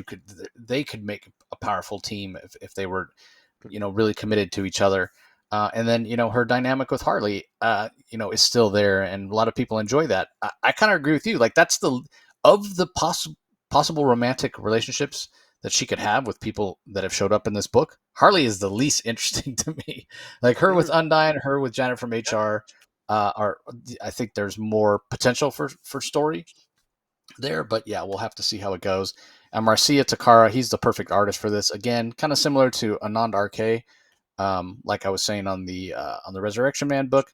Doesn't have a really clean style, but Takara's art is perfectly suited because it just works well with the organic feel of the book and for the character. So Mm. all right. Up next, we have Secret Six, issue number 3, written by Nicole Maines, art is by Steven Segovia, colors by Rain Barreto, letters by Steve Wands. Um, this one for me comes in at number 10. Again, it's not a bad comic per se. I did knock it down a little bit because of the art. Normally, I'm a big fan of Steven Segovia, but as we've said, or as I've said in previous issues of this, he's a little bit more of a manga influence, especially in the faces on this book, than I've seen him have before, and that's just not a style that I enjoy. And so, that pulled it down a little bit for me. But that being said, having this sort of thrown together team of Secret Six, and like if you're used to reading the Gail Simone Secret Six, I mean this is so far removed from that, or the classic Secret Six.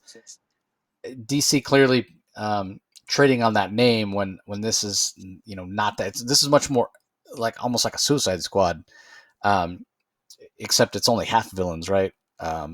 Because technically Dreamer, John Kent, and Gossamer are supposed to be heroes. Gossamer, I think, is going to end up doing a heel turn in this one. Dreamer has expressed some non-heroic concepts, maybe taking Waller out for good here as well. So all that to say, it's been an interesting story and a complex story, and I think Nicole Maines is doing a really fantastic job. But little nitpick for me is the fact that Silver Banshee shows up here, and it like the way she's acting here, it doesn't jive with what we've seen of her in recent issues of Superman, where she's Jimmy Olsen's girlfriend. So DC's been doing a Well, I'm fantastic sorry, job on does it say her name? continuity. Does that is she called I Silver thought for sure. Banshee? I didn't think that was Silver Uh, Banshee. I think that's another character. I think that's the character. I was just gonna I thought Google they, it. It's then said silver. I thought they okay, called her Silver Banshee. Maybe I'm wrong. I don't know. I'm trying to find the page right now. I mean, okay, I hope I'm wrong.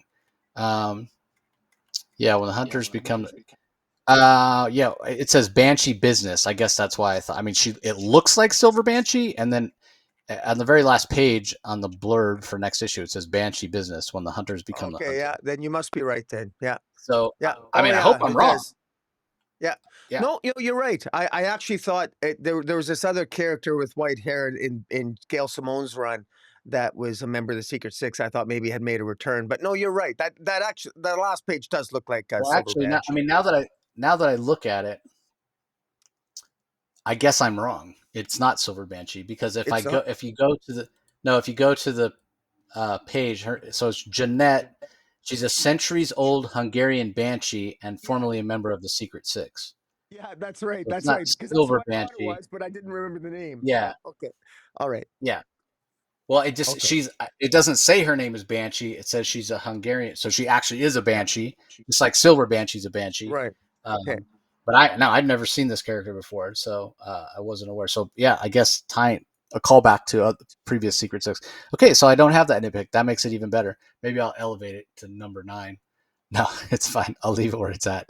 Anyway, give us your thoughts, if any. Uh, well, it never made my top five. I never specifically ranked it beyond that. I I just wasn't. a fan of the whole concept of this series for a whole slew of reasons that have nothing to do with Nicole Main's ability to tell a good story, and she tells a good story here. She actually, I mean, this actually does. I got the whole secret. I got all of Gail Simone's Secret Six run. I love it. Not only is it a great storytelling by Gail Simone, but the cover work is really great too. A lot of great covers. But I think there's a decent amount of character work here in this series. Gail Simone always teased, always sort of teased the sexuality and the sexual. There was a lot of sexual innuendo in Gail Simone's Secret Six run regarding Catman doing this or that, and Deadshot and what have you, and the Banshee character, and everyone was always there was suggestions of gender fluidity at times, and so Nicole Maines isn't the first one to really do that. And quite frankly, I do think that this series is moving toward the inevitable. You can see the cracks already forming in the relationship between John Kent and Jane Nakamura. I think this is moving toward a John Kent and a Dreamer pairing. And I think that's a wise thing to do because if for no other reason, number one, I would like to see a Dreamer John Kent pairing. I think it would do the character more. I think the character would be a little bit more palatable with more fans if it was a Dreamer John Kent pairing than with Jay Nakamura. I don't think Jay Nakamura is particularly well liked. Of course, I'm biased because I don't like the pink haired guy. I never have. If John Kent can't be with Saturn Girl, then put him with Dreamer. So it's as simple as that. But in the meantime, I want that to be the outcome. But I'm being entertained here with a decent enough story. I can't believe I'm enjoying this story, but I am. I didn't want more Amanda Waller. But here we have, Deadshot. Deadshot, Nicole Maines knows her homework. Deadshot wants to prevent.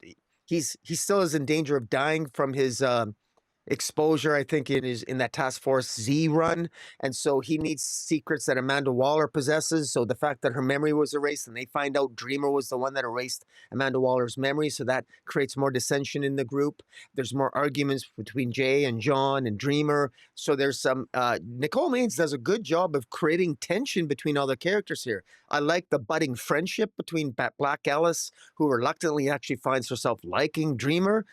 So right away we got some rapport building, we got some bonding building, we got dissensions, we got some teasing between Deadshot and Catman, which is kind of teasing fun and some innuendo there. So I think this is in many ways Nicole Maines, I think, is doing a good job capturing the essence of, or at least aspects of, the original Secret Six. Uh, but if people don't, well, I notice it anyway, and I would be curious if other people do. But I don't know how many people are actually reading this, and how many fans of the original Secret Six are reading this, or maybe just dismissed it because John Kent and Dreamer and Jay Nakamura are in it, and it feels like an afterthought. But I think this might be worth people giving it a shot. But we'll see. I hope people pick this up because I think it's Nicole Maines is doing a really good job here. Yeah, I agree with you. That character's name is Jeanette. I looked it up. Just Jeanette, no last name. And as far as I agree with you on many levels. I think this does end with a John Kent Dreamer relationship, or at least John Kent and Jay Nakamura Gossamer no longer being a thing. I think at the end, by the end of the series, Gossamer will be a villain. I think that's the direction that they're taking him. Which again, I'm fine with. I've never really particularly cared for the guy either. He's never been, very interesting character to me. So maybe he'll be more interesting as a villain. I guess we'll have to wait and see. So anyway, last book we're going to talk about in detail, Absolute Superman #7. Jason Aaron is the writer. Carmine Di Gian Domenico on art. Ulysses Areola handles the colors. Becca Carey on letters. Superman, Son of the Demon prologue. A mind is a terrible thing. And arguably this is Absolute Superman : Brainiac, because I don't even know. Does Absolute Superman even show up in this issue? I don't even think he shows up at all. Not in a single No, panel. that's right. Yeah. Yeah, this is all Brainiac. So this definitely makes my top three. What are your thoughts on it? What do you think? Well, it makes my top three too. I really enjoyed this. I specifically, I can expand more on the talk I had with Jason Aaron 2 weeks ago at the Calgary Expo. I told him at that time I had already read this issue, and I told Jason Aaron that I thought I really enjoyed this. He seemed he seemed actually relieved because he was nervous about how people he's really curious and nervous about how people are going to take uh, his version of Brainiac. And I told him I think it was I think this was really good. The idea of what Jason Aaron does here, he takes the concept of Brainiac. One thing we know about Brainiac in a general sense in the mainstream DC universe, and even in the multiverse of things of the DC universe, is that Brainiac, there's a Brainiac that exists in every universe. So whether it's a multiverse or just 52 universes or whatever, there's a Brainiac. There's always a Brainiac. And in some universes, there's more than one Brainiac. Well, it would appear that in the absolute universe, there is more than one Brainiac. And it's a collective. The Brainiac is actually a collective of multiple Brainiacs. It's almost like they have a it's almost like they have a collective hive mind, but yet they're all individual units. And they can all communicate with each other. And the origin of the Brainiac that is going to be the nemesis of Absolute Superman is apparently was the lowest of the low. He was literally the working class. He was the zero on the ranking from 0 to 100 in terms of a hierarchy of importance amongst the collective of the Brainiacs. He's like literally at zero. His job is to basically take out the trash. That's what this Brainiac was relegated to do. It was to take out the trash, to do refuse. That's what he does. And it's really interesting. He's part of a collective, but his job is to just sort of clean up all the scrapped brainiacs that are created as part of this collective. Now, what's the origins of this collective? Is this collective, I'm assuming this collective of brainiacs, which exists throughout the absolute universe. I'm assuming it's just the absolute universe, but maybe they expand outward to other universes as well. But it's interesting, but somehow it's just like Superman, just like absolute Superman was part of the working class on Krypton. This absolute Brainiac is sort of like the lower class of Brainiacs. And you have the lower class Kryptonian who becomes absolute Superman, and then you have a lower class Brainiac who becomes the absolute villain. So it's an interesting interplay between their arcs in terms of where they start.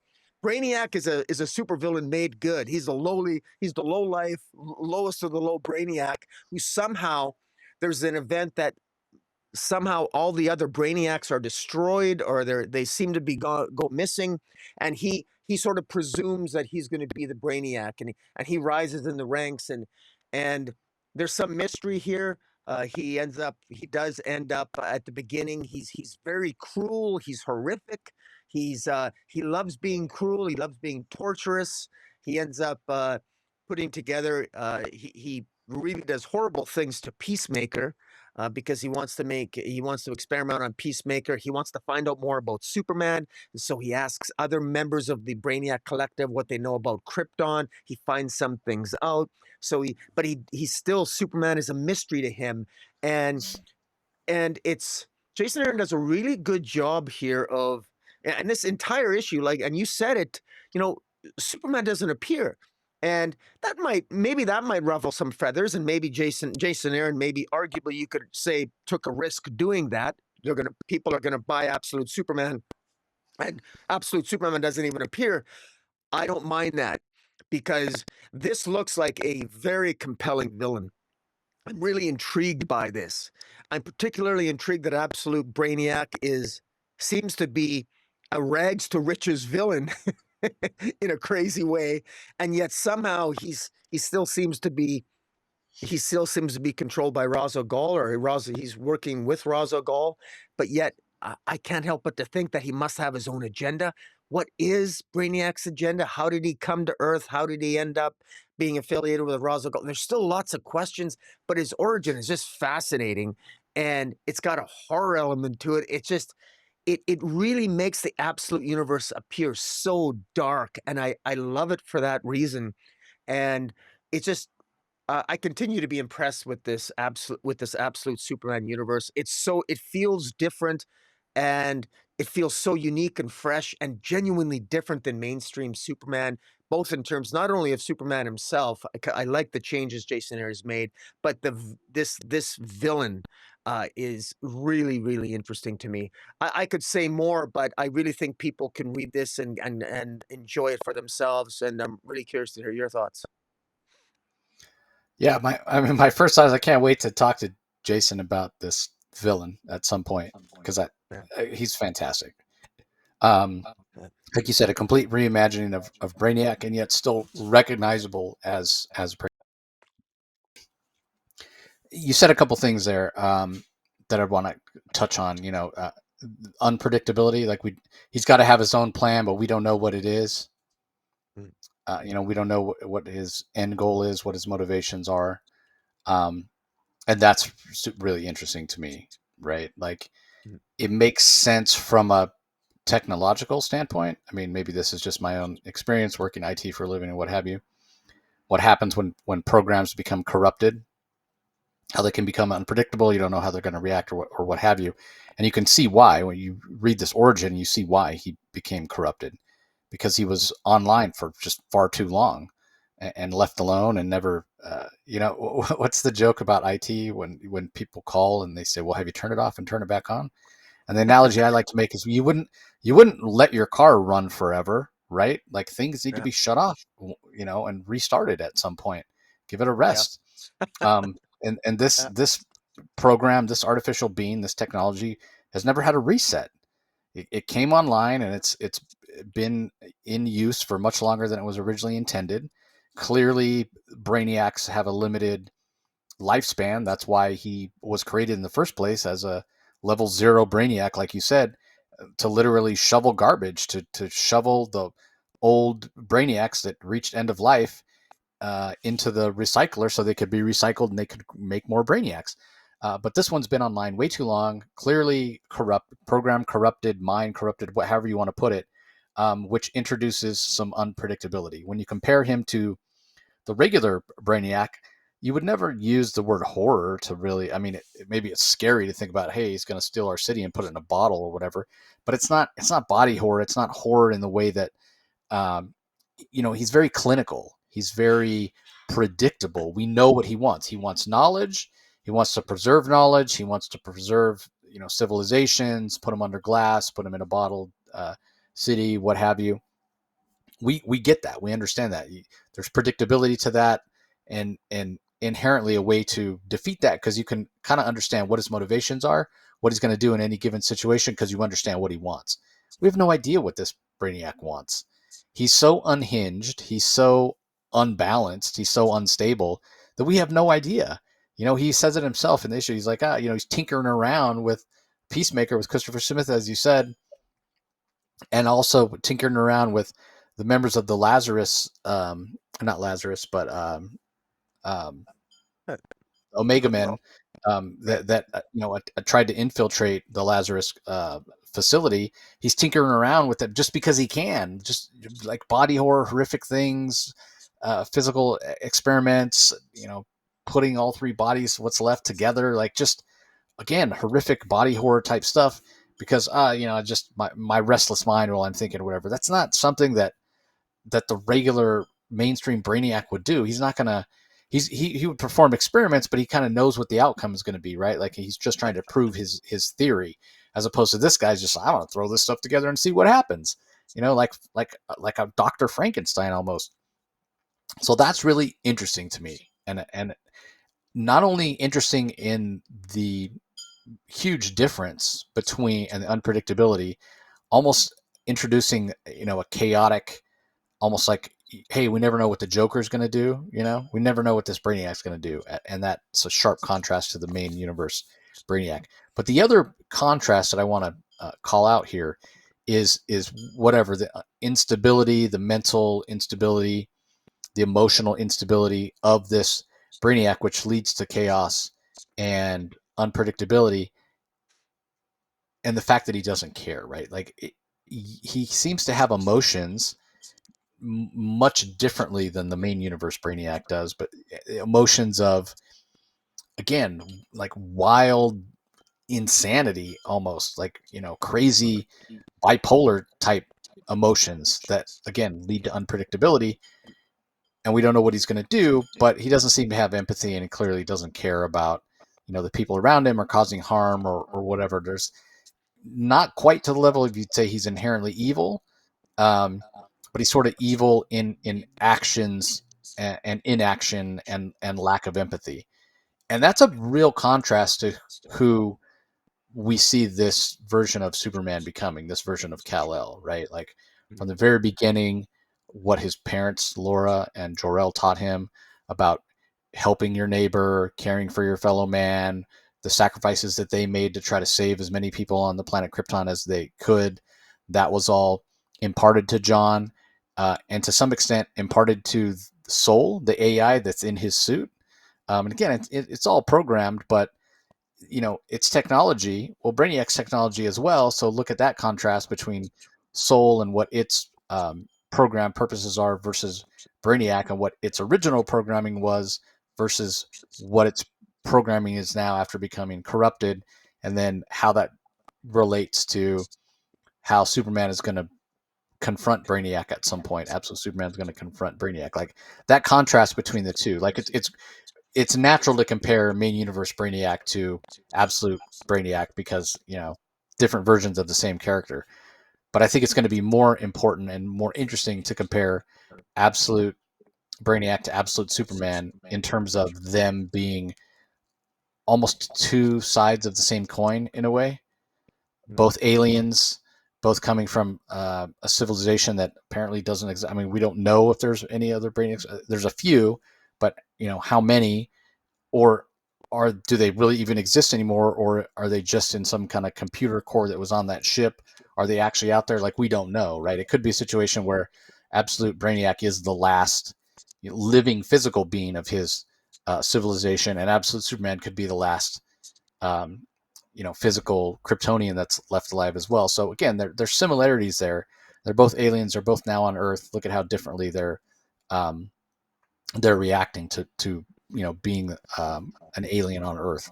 So that's really interesting because for a lot of people, the opposite coin of main universe Superman is Lex Luthor, right? You have a human versus a superhuman. You have somebody that has compassion versus somebody that doesn't. Somebody that does whatever he can to help his fellow man. The other guy, super narcissistic, self-centered, what have you. We haven't even seen absolute Luthor at this point.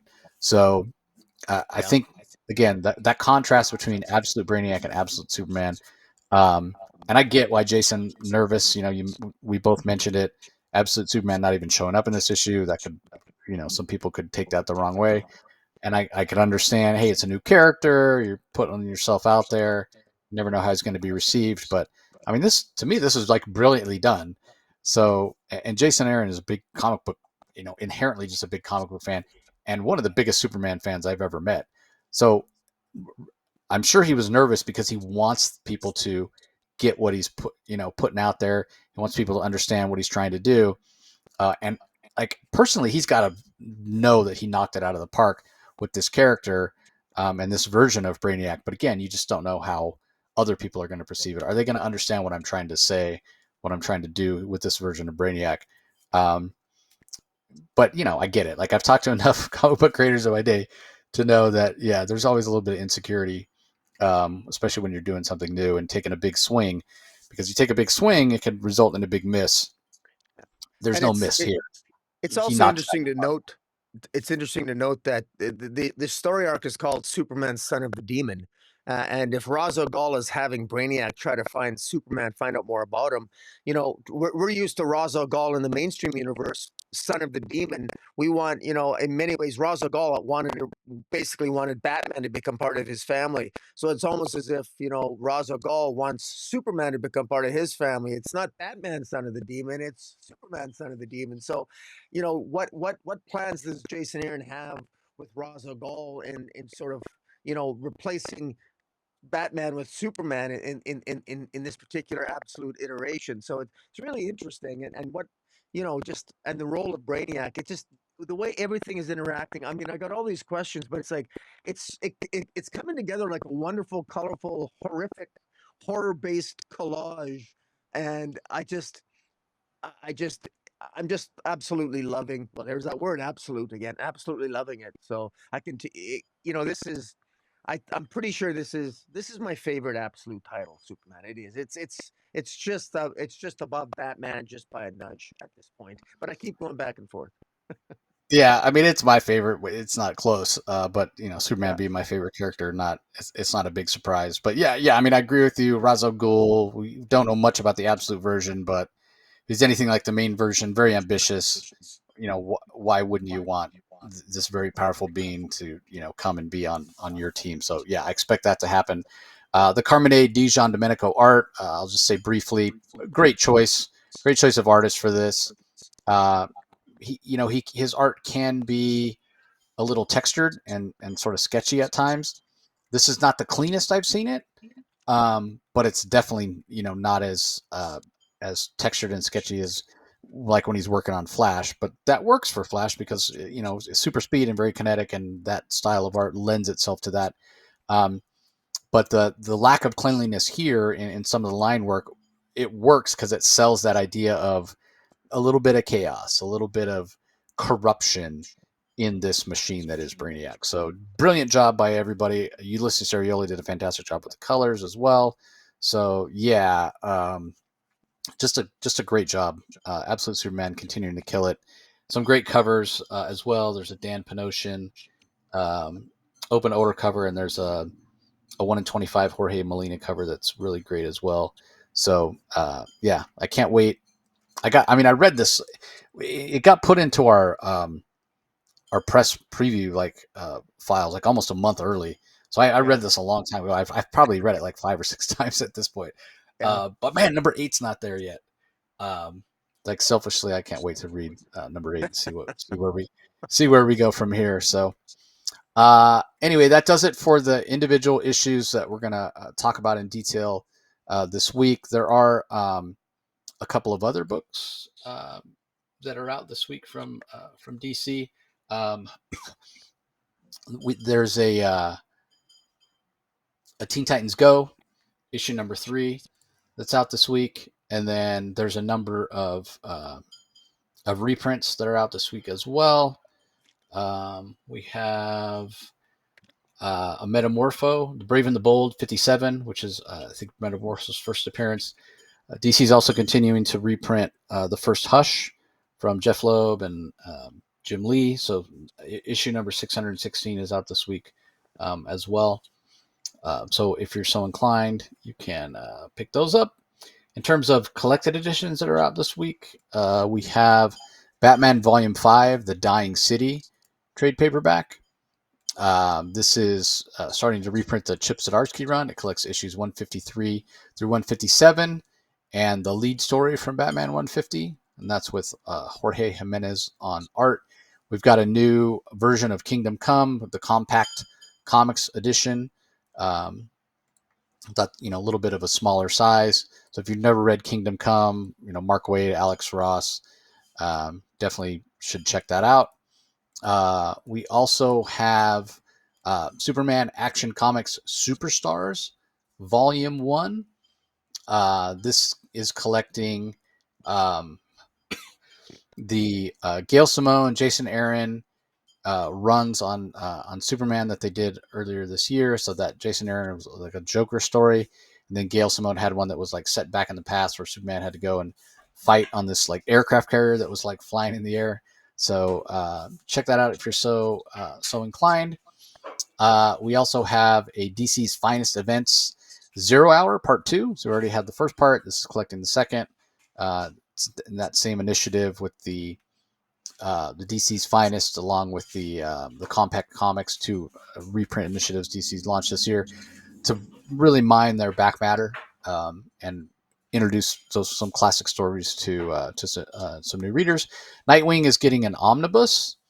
It collects Nightwing 0 through 30 and then a bunch of other Nightwing related stuff. It is, let's see, 832 pages for $100.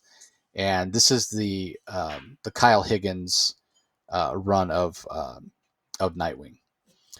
We also have Trinity Generations trade paperback, which collects um, stories, Trinity backup stories that were in Wonder Woman 800, the Wonder Woman main series 326, 8 through 13, the Trinity Special, and the Trinity World's Finest Special. So if you're a fan of Trinity, haven't read all her stuff, you can get it all in one collected edition there. Outsiders Volume 2, Never the End, which collects issues 7 through 11 of Outsiders. Um, that's a Jackson Lansing, Colin Kelly Outsiders series. Um, yeah, I enjoyed it. It could have been something different than it ended up. There's reasons for that I Yeah, can't get into here. Um, yeah. Also, Suicide Squad, the New 52 Omnibus, collecting New 52 version of Suicide Squad 0 through 30. This is where the modern or most current version of Harley showed up for the first time, I guess you'd say. Again, 856 pages, $100. Superman Final Crisis, Legion of Three Worlds Deluxe Edition hardcover. Just like it says, it collects Final Crisis Legion of Three Worlds 1 through 5. That's a fantastic story. Absolutely love it. Written by Jeff Johns. Um, and then there's a DC's Misfits of Magic story, which is kind of a YA book from Matthew Dow Smith. Um, so if you're so inclined, you can check that out. All right, Rocky. Time for book of the week. Easy pick, hard pick. I know you said it was easy for you to pick your top five. Did Yeah. that ease extend to picking your Well, number one? I think I know what your number one's gonna be. If I knew if well, my top five are Two-Face, Absolute Green Lantern, Poison Ivy, Batgirl, and then I had Absolute Superman at number one. If you're going to go with Absolute Superman as your pick, I would go with Batgirl. But I would say that Absolute Superman was I really love what what was done with Brainiac. So I would go with Absolute Superman. If you're going with Absolute Superman, I would go with Batgirl because I love what Tape Rumble's done because it's been such a long time. I've been waiting like over 20 years. That's a long time to wait for finally getting some Lady Shiva love. So I kind of want So you to go that's saying first. you want me to go. You want me to go first? All right, I'll go. I'll Yeah. go first. So my top five, I have Resurrection Man at number five. I think I mentioned that. Number four, Two Face. Number six. Number three, Black Canary, Best of the Best. And then I was having a hard time, like I said, picking between my one and two. Um, and then I was like, Superman's my favorite character, so let me put Absolute Green Lantern at number two, and then Absolute Superman at number one.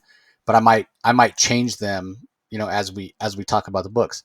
But in fact, in us talking about the books, what I realized is, yeah, Absolute Superman, I did enjoy um, significantly more than Absolute Green Lantern number two. So I will go with Absolute Superman as my pick, which frees you up to pick Batgirl if that's what you want to Uh, do. yeah, that's what I want to do because it's been such a long time, and I love we're getting a Lady Shiva, and plus I did pick up the first appearance of Lady Shiva 2 weeks ago, so it just seems to be Poetic. serendipitous, and so but the stars are aligning, and yeah, and I want to I want to see some Lady Shiva love, and while as much as I love the Black Canary character work by Tom King and the best of the best.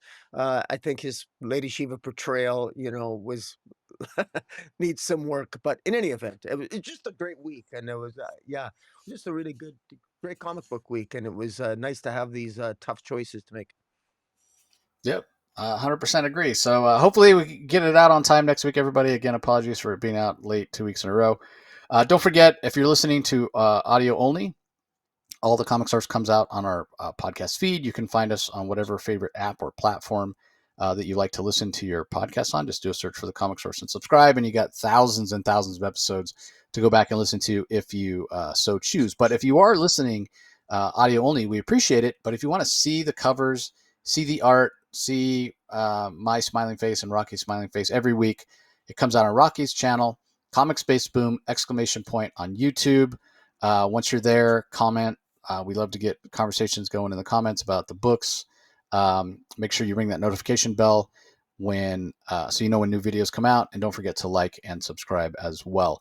All the other content that you hear on the podcast feed for the Comic Source, other than the DC Spotlight, comes out on the Comic Source YouTube channel. So again, just go to YouTube, like, comment, subscribe.